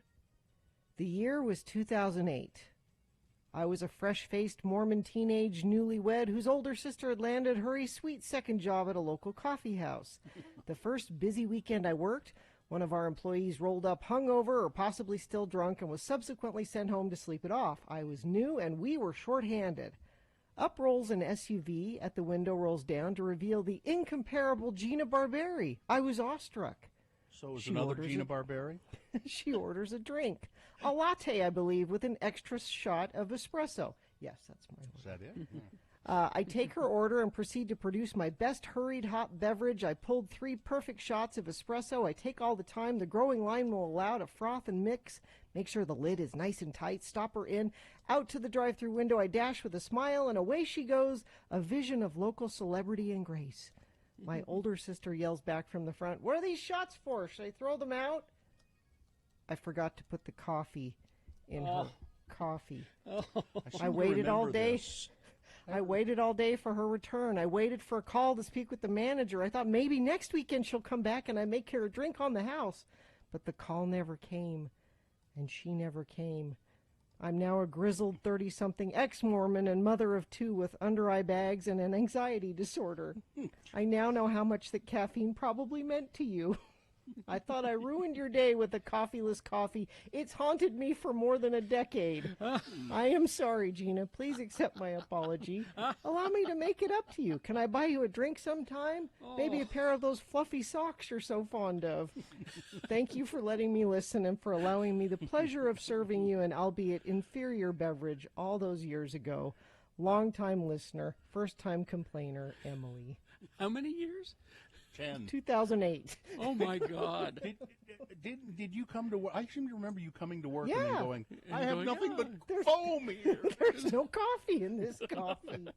Here it is from 2000. I love that. I love this.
Because on this day, in 1971, he's a baby.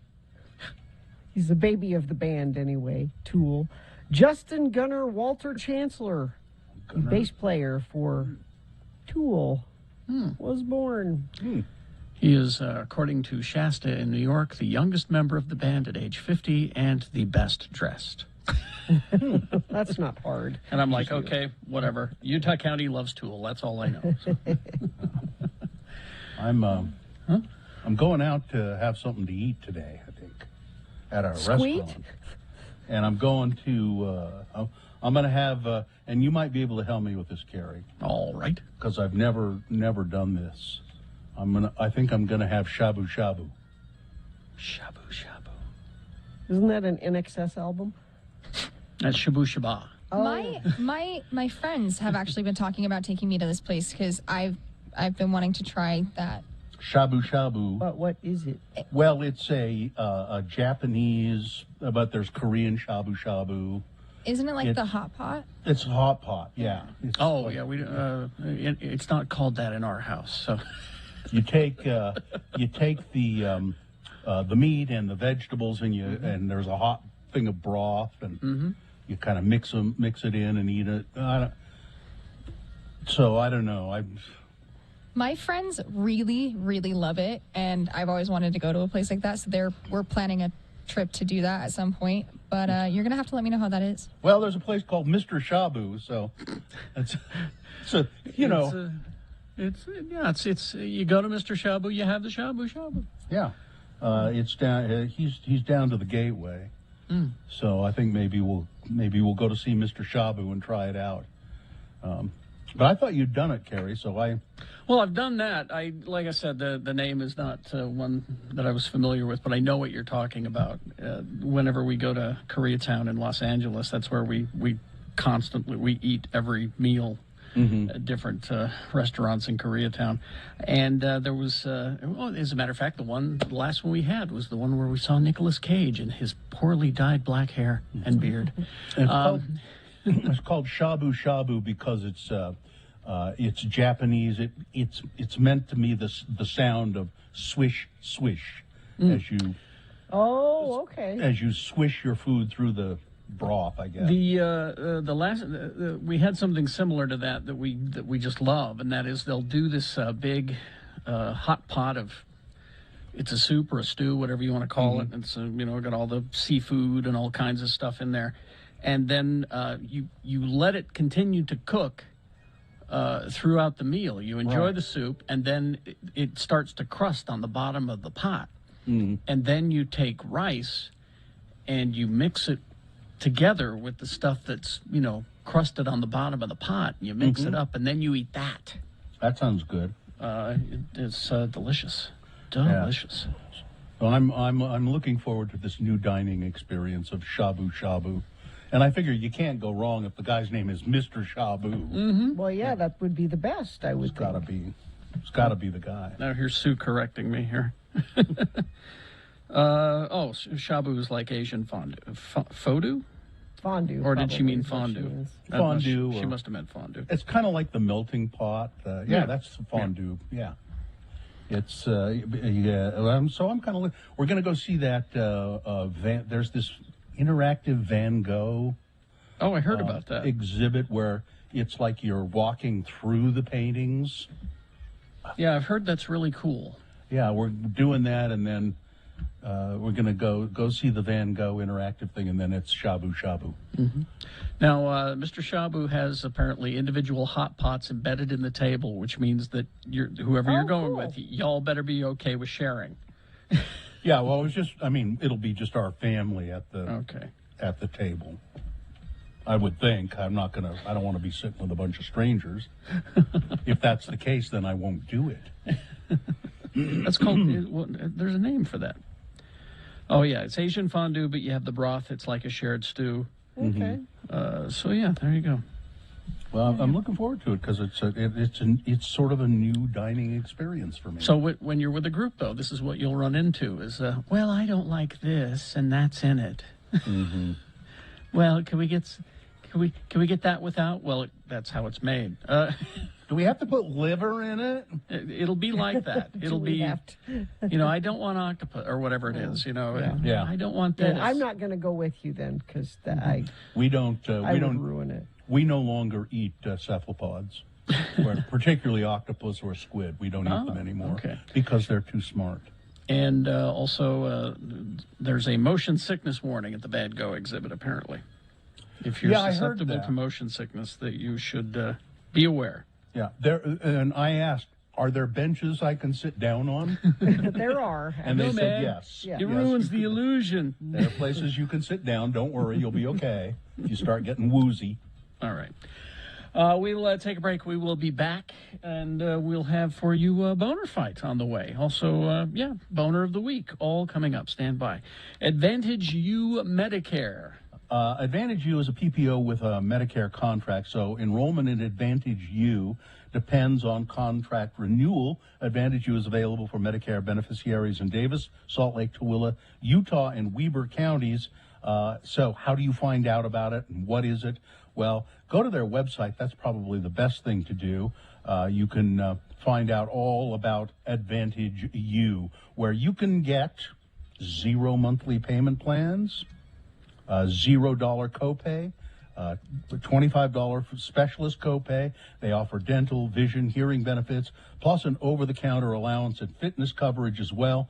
Medicare's annual enrollment period runs now through December 7th, so you have a chance to take advantage of Advantage U. Enroll in Advantage U by going to Advantage, the letter U, Medicare.com, AdvantageUMedicare.com, and enroll today.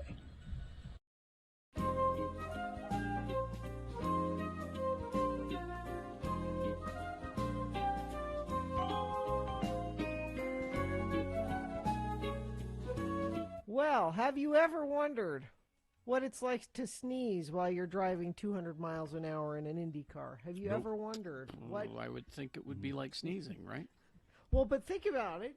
You have to close your eyes when you're driving. Just Everything but how far slows do you- down, though. Everything slows down. I think when you that's, sneeze. No, when you're driving 200 miles an hour, you're so used to it, everything slows down.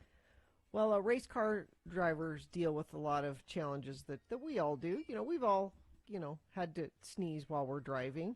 But it's harder to do when you're going 200 miles an hour. IndyCar star Alexander Rossi was recently interviewed about what it's like to sneeze while you're going 200 miles an hour. They also asked him about picking his nose. Do you have to pick your nose while you're driving 200 miles an hour? I think with the helmet and everything, that's the last thing on your mind. And that's what he said. He said, well, even if I wanted to, I couldn't get it up there in the helmet. The gloves, you got the stuff covering your face so that if you catch on fire, you don't die. You got the helmet, you got... But the trick is to try to sneeze in the straightaway, he said. Well, yeah. 'Cause no kidding. If you can hold it, if you can hold it till the straightaway, it's better. But he said it's scary. You close your eyes for a second, and how far you travel in just that half a second when you close your eyes, it could be disaster. I heard Danny Sullivan, Indy race car driver, though, talking about, how many laps did they do at Indy? Is it 50 or 100 or something? I mean, they just... A lot of laps. 500, the Indianapolis 500. 500, yeah, obviously, duh. But you're going 180, 200 miles an hour for that long of a period of time. And he says everything slows down, kind of. He says, I knew where my girlfriend was sitting. And so I would look to find her every time I went by. And then I noticed she was getting very friendly with a guy sitting next to her. He said things sort of slow down, and you get used to it, and you can... You did good, Gina. I'm proud of you. That's good. Whoa! Hey!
Okay, let's see. We do have for you, it's 9:22, and we do have Boner Fight. It's on the way here in about 5 minutes.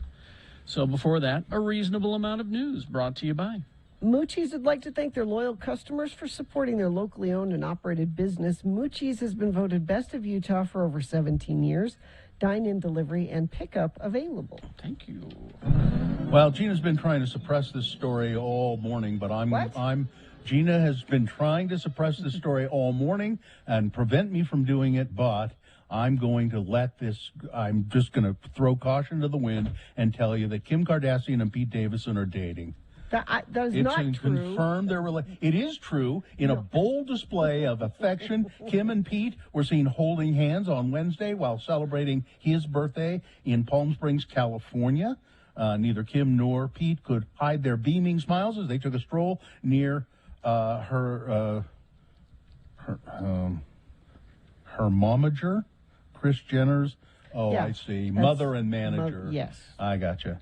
$12 million mansion where they've been staying together, leaving little doubt that their relationship is more than a passing fling, Gina. I know you didn't want this news out, but now it's out. There you go. You are just, I've been. Hope you're happy. I hope you're happy. That's not what happened here. Off the air, I said, Bill, you've been suppressing this story all day. I've been waiting for you to do this, the most important story of the news day. Sure, That that's is what just the happened. way it went, and they'll believe you because you're the girl. No, girl. No one ever believes the girl. Utah has reported. Why is she, well, never mind. What's the matter? What has Pete Davidson got besides a lot of don't know. tattoos I don't. Well, he's And- getting those removed. Actually. and dark circles under his eyes? I don't know. Oh. I've never met. If I ever meet him, I'll let you know what it is. Because Will your he momager allow you around him? he has some sway over the ladies that no one can figure. But maybe it's because when they kiss him, he smells like and tastes like cigarettes. like, Maybe no, that's it? that wouldn't No? be a selling point. It's I don't know. Anyway, Utah reported 1,789 new COVID-19 cases, 13 additional deaths yesterday. School-aged children counted for 441 of the newly announced cases. That's significant.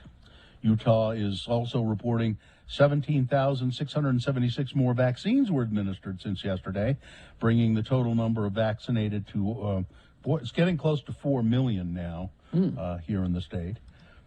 In the last 28 days, people who are unvaccinated are 16.5 times greater risk of dying from COVID, 9.8 times greater risk of being hospitalized, and 4.3 times greater risk of testing positive than vaccinated people. and any adult over the age of 18 can get a booster now. Can and should get a booster now. Yes, especially because of the elevated cases.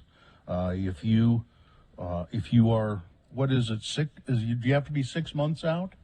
6 Since months you're- out. If you're Pfizer and Moderna, it's 6 months out. If you're J&J, it's 2 months out. So get the shot because and that's still, and yes, you're right. That's still not total protection.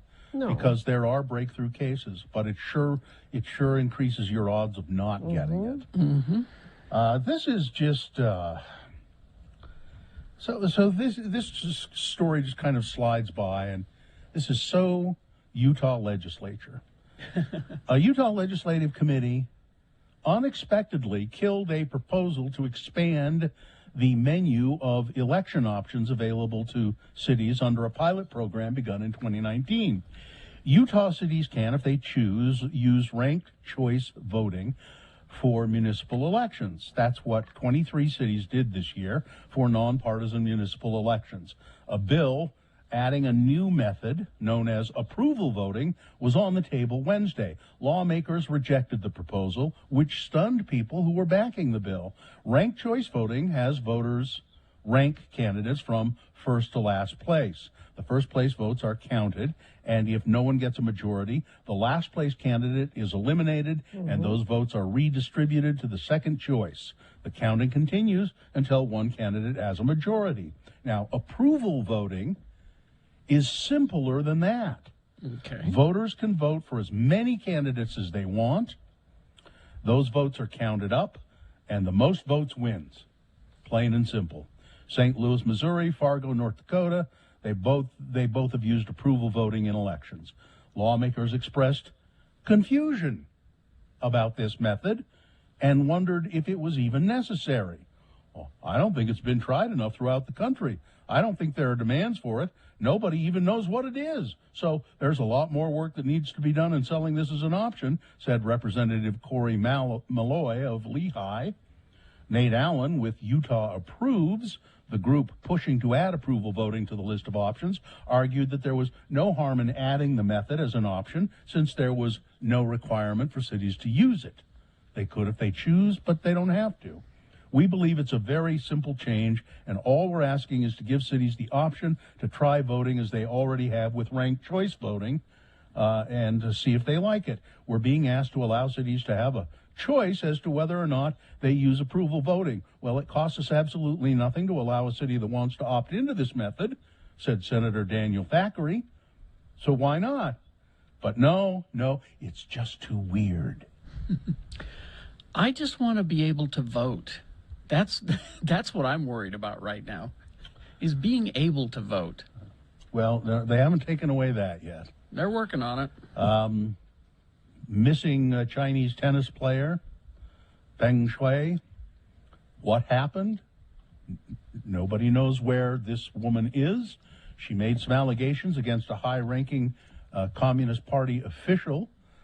She made that he had sexually abused her, assaulted her. She is one of the most recognizable athletes in China. She accused former Vice Premier Zhang Gaoli of coercing her into sex. Chinese censors wiped out any mention of the accusation online. They blocked her social media accounts. An email that she supposedly sent, released by the state, said, "I'm okay, don't worry." But people are saying, I don't think that that's from her. And she's just gone missing. I wonder if this mystery will ever be solved. I wonder. Or will she just stay disappeared? It's Boner Fight, the final round. I don't know. We'll see. I don't know if this is going to be a very fair fight. Number one is pretty good. It's and they won't let us shop at GameStop. I mean, one of the many excuses or things before the Utah Supreme Court saying why we shouldn't have to wear masks. The legislature, not the Supreme Court. Oh no, it's at the Utah Supreme. They've asked Really? They've asked the Utah Supreme Court to get involved in this. Okay. And rule on it. GameStop they said we can't shop there unless we're masked. Well, that's okay, fine. But so that's number one, going up against don't blame the judge. God told him to go easy on the rapist. This is a guy who pleaded guilty to rape of, I think, 4 teenage girls at different times. And a judge in the case said he prayed, and God told him, well, we shouldn't lock this guy up. Just sentence him to probation. All right. That's number 2. There you go. You've got to decide between these two candidates which one is the worst and should be Boner of the Day, 1 or 2. Remember your candidate number. Put that single digit in the message of a text. Text it to 33986. That's one way to vote. Or you can call the producer's booth at 877-602-9696. Use your voice. Or go online, x96.com. Look for the box that says Boner Voting November 19, 2021, and vote there. You probably won't see the box right away that says Boner Fight on it. So refresh your internet browser, and it should appear. All right, you have until the end of these messages, and this is Boner of the Day.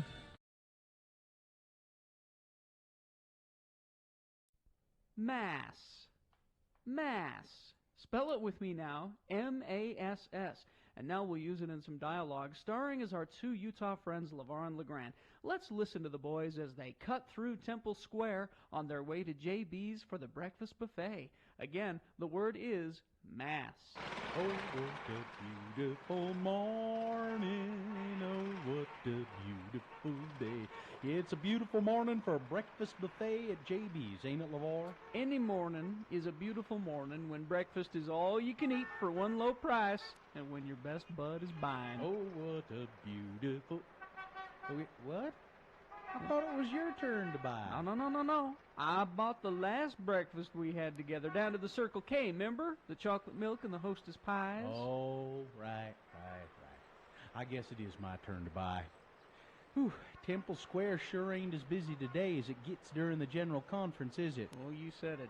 But during conference, you sure can see that this church is the fastest growing religion in the world, huh? Of course, the Catholics are the biggest religion. Catholics, Mass? There's more of them Islamics and Hare Krishnas than there are Catholics. I meant Christian religions. You know what a Christian is, don't you, LeVar? Well, of course I know, LeGrand. I myself am a White Angler Sexton Protestant. You know, a WASP. A WASP, Mass. You're a Mormon like me. Well, sure I am, but I'm also a WASP. Look. I like fishing for whitefish, hence I'm a white angler. I'm a hit with the ladies, you know, so that's a sexton. And I ain't paid my taxes in over 20 years. I'm a tax protestant, a WASP. Tax protestant, Mass. You, my friend, are just too cheap to pay your tax. Ow! Hey, what happened there, LeGrand? You okay? I tripped on that crack in the sidewalk. I almost fell on my ass.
Okay, time to award Boner of the Day. And it's playing piano. Where'd that piano coming from? Oh, I think that's mine. Okay. All right. Yes, it is. I'm sorry. Boner of the Day brought to you in part by fajitas. Fajitas.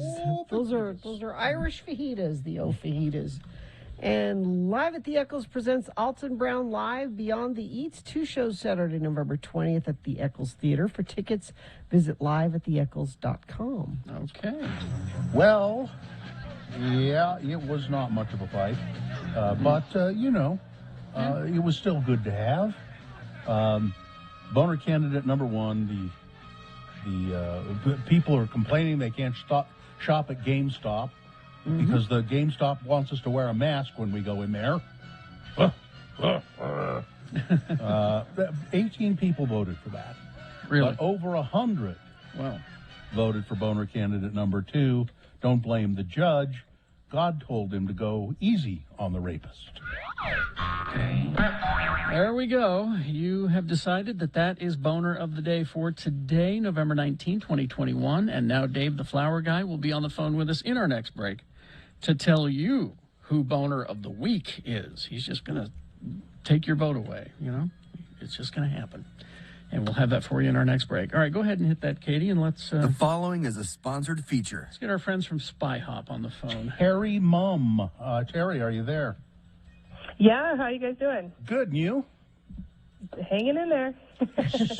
Spy Hop, what a great organization. Terry is the Director of Community and Government Initiatives for Spy Hop. And I know we've been talking about you guys really would like to get a hold of people's old laptop computers, desktop computers that they're not using anymore, because you can put them to good use at Spy Hop, right? Yeah, we have our Tech Liberation Project where we gather kind of gently used tech equipment, mostly computers and laptops, and we refurbish them and give them to students and families.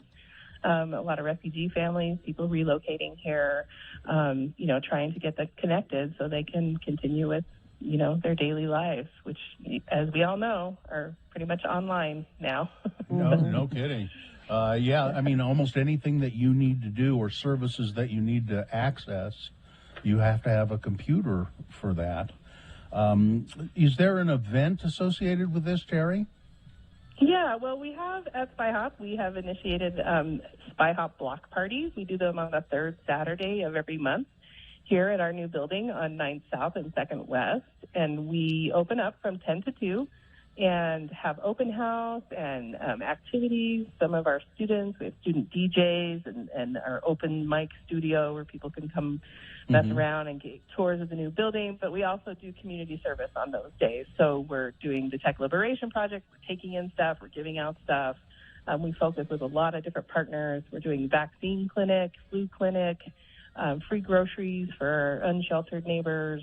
It's a really fun event where everyone just commingles and hangs out for the day. It's a really great thing. We've been doing it since June. We do it on the 3rd Saturday. So tomorrow is our next one. And we have free tacos and hot chocolate and all those services available. So it's a really fun time to kind of come down and check out. Terry, you lead with tacos and hot chocolate. Yeah, that's come on. How you hook them. That's how you hook them. Exactly. Now, I'm not sure those two things actually go together, but why the hell not? Tacos and hot chocolate. Now, I've got a list of the stuff. Go ahead. Go ahead. It was tacos and snow cones for a while, but now it's cold. So Okay. I've got a list of the stuff that you would that you're willing and happy to take off of people's hands, and I know that we all have at least one of these items: webcams, power cords, and cables. There's a ton of those in everybody's house. Mice and keyboards. You got plenty of those lying around. Networking equipment, servers and towers. Smartphones and tablets. Now, they would like you to reset or restore the phones and tablets to factory settings before you donate. But you guys will erase them or however it is you refurbish them and all that. Yeah, we started this program right after the shutdown when COVID happened, and we originally partnered with the mayor's office, the Salt Lake City mayor's office, and her IT department. And they helped us, create that system and have the tools to completely wipe data and disinfect and restore everything. And now we work with some of our Spy Hop students are doing refurbishment, and we work with some students from the University of Utah, and we have volunteers. And we just kind of have a steady stream. We really need laptops. That's our number one need for students that are commuting back and forth, and especially those students who are just transitioning out of high school. That's a huge gap. It's just in digital equity in general. So those things are, if you're getting a new laptop for Christmas, please give us your old one for sure. Laptops, LCD monitors, desktop computers are also on the list. So everybody has some of that stuff. Maybe describe to people quickly, Terry, what Spy Hop is designed to do for youth. Yeah, so we're a digital media arts organization, and we do youth development through digital media. So film, audio, game design, music, programs, video design, graphic design, any kind of digital medium we do here, podcasting. We have a radio show with young people. So all of those things, we kind of work at that intersection of youth development and career development. And it's great. We've been around for 21 years, and we have this awesome new building that is just ready for young people. And one interesting thing I think to note is that we've gone tuition-free pretty much across the board. So it's free and available for any student. How do, if you have a student or if you are a student who would like to participate in Spy Hop, how do you do that? You go to spyhop.org and look at there's really great, take a class, and it'll tell you the different levels and entry level. We take students wherever they are. We can meet them wherever they are, in terms of their knowledge and digital media. And we have a lot of different workshops where kids can try different things. And then we track all the way up to career track programs. All right. So when and where do we bring all this stuff to donate our computer items? Yeah, you can bring anything at Spy Hop anytime during business hours, and we're usually open pretty late at programming until about 8 o'clock. So, if you have to come after work, that's no problem. But we're located on 208 West Harvey Mills Boulevard, which is 900 South in the Central 9th area. Yeah, but if you want tacos and hot chocolate. That's Saturday. Saturday. Yeah. The block party is super fun. The student DJs are off the hook. They're so good. It's just a big party. This Saturday, 10 a.m. to 2 p.m. at Spy Hop. Okay. Thank you, Terry. Yeah, thanks. Good to talk to you guys. All right, thank you very much. All right, we will take a break. We will be back after these. Wendy's for breakfast book. If you remember anything about what I'm supposed to tell you here, breakfast book is all that you should really take away. Wendy's knows that a better breakfast starts with a better biscuit. Yeah, you can get a lot of breakfast sandwiches out there at places, but they focus on the ingredients here at Wendy's. That's why every morning you can get a hot and buttery Wendy's breakfast biscuit with bacon, that's oven-baked bacon, or a sausage, the fresh cracked egg, the cheese, and all of that in a breakfast biscuit sandwich for just $1. Yeah, all that deliciousness for just $1. So you can certainly afford to pick some up for some friends as well. The hard part is choosing the bacon or the sausage. I'm a sausage guy. I prefer that sausage the way that Wendy's has it mixed together with all the savory flavorings and everything in there. The oven-baked bacon is good, too. I know Gina likes the bacon. So hit the drive-thru at Wendy's. It's the breakfast biscuit for $1. The holiday.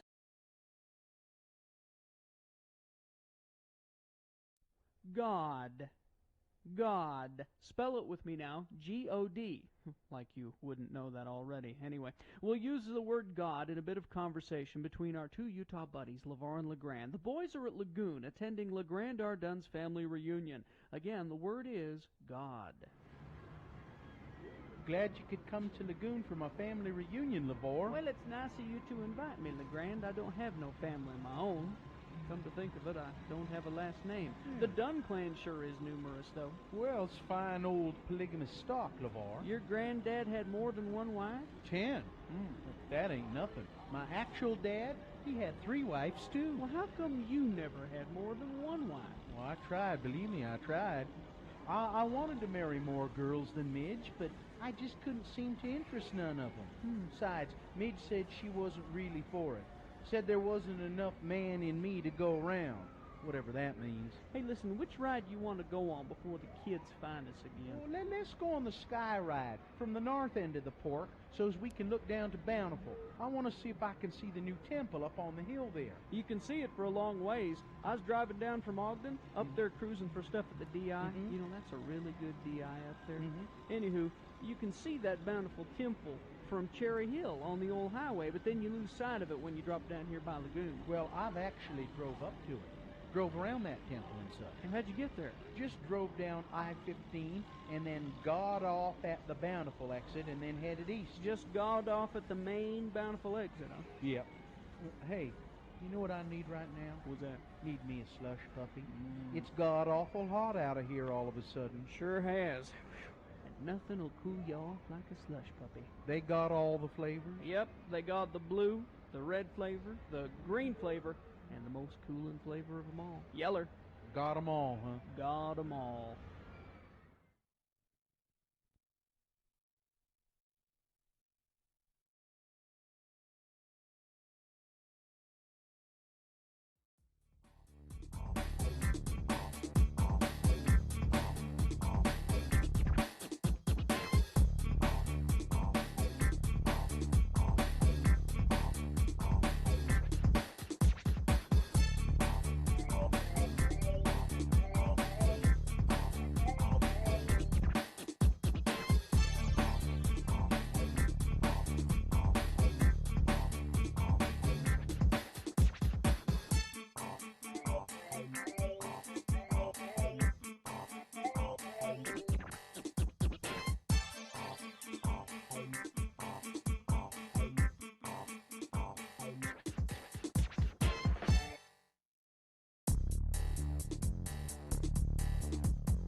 $9.51.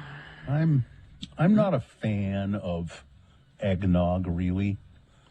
It's it's a holiday drink, but it's just too sweet, rich. It's rich and cloying. My son, my kid, little Bill, he'll buy a half gallon of eggnog and just drink the whole thing. He just Yeah, I couldn't do that. he just loves it. Eggnog and real orange juice, I drink in shot glasses. That's all. Yeah. That's all I can do at a time. Eggnog with rum. Yeah, That's how you do it. no, but this sounds just absolutely revolting. It's Hidden Valley Ranch Nog. Now, I like ranch as much as the next person, but not this isn't a real thing, right? Yeah, it is. If you love ranch dressing, then you might want to try Ranch Nog. No. For $50, ranch lovers will find 2 Ranch Nog. So they sell you this little kit. $50? Hang on. Oh, They sell you this little kit. It's got 2 Hidden Valley Ranch Nog glasses, which are custom etched, and a stainless steel jigger, 2 Hidden Valley Original Ranch salad dressing and seasoning mix packets, which is enough of the stuff to make 2 Ranch Nogs. And then they get a little card with the Ranch Nog recipe on it. I just can't imagine. This is not good. This is Hidden Valley Ranch seasoning in your eggnog. Ugh.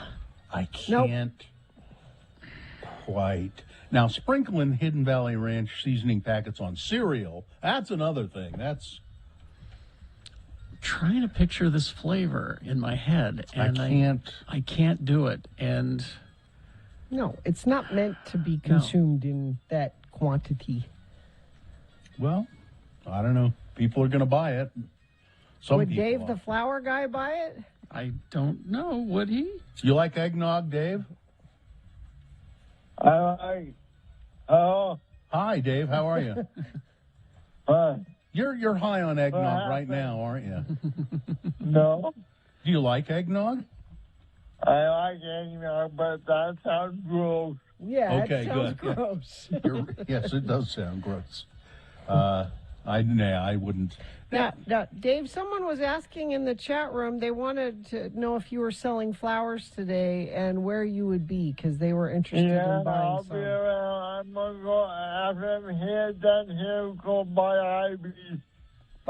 So on Broadway, Ivy's 315 Broadway on Yeah. Boost Peak. So you can go find Dave there for flowers if you're looking for flowers today. Yeah. Then I'm going to be out of town next week. That's right. So you're just going to go around, just going to be bugging Ivy all day, huh? No. No, not all day. Well, yeah. Not So all day. about what time will you get there? About 10:30, 11 o'clock. Okay, there you go. All right, you ready to do Boner of the Week, David? Yeah. Okay, here we go. Monday.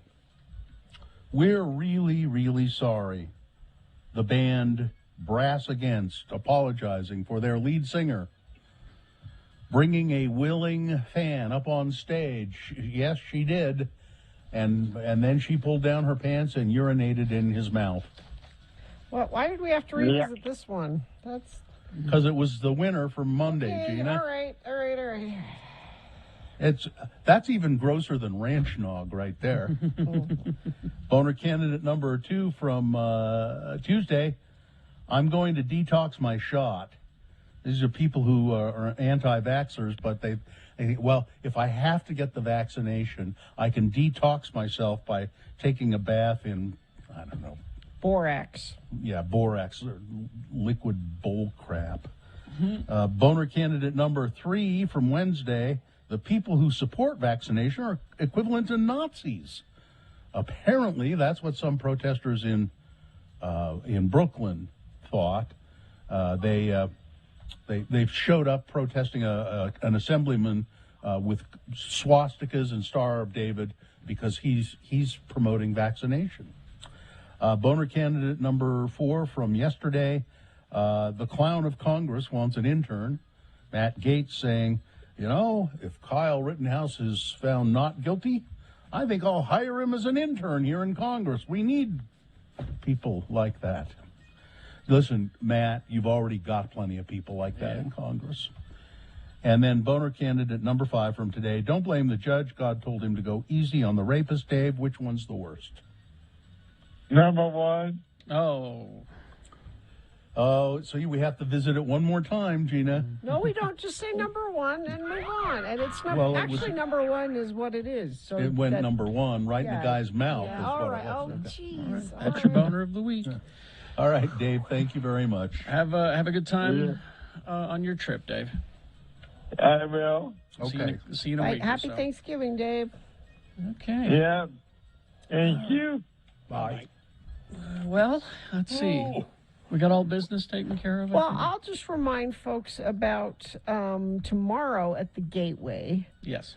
Is so it's their Lights On celebration. They're going to turn on the Christmas lights, and they're going to have a bunch of winter wonderlandy sort of stuff there for you to enjoy with your family. But when you head out, make sure you take some non-perishable food items. You don't even need to go to the store. I bet if you go to your kitchen, your pantry right now, there's some canned goods, some stuff in there that maybe you socked it away thinking you'd need it, and maybe you don't need it so much. Other people can certainly use it. Take it with you to the Gateway. Yeah, and I'm surprised they even let us talk about that kind of thing, because usually we're such a bummer.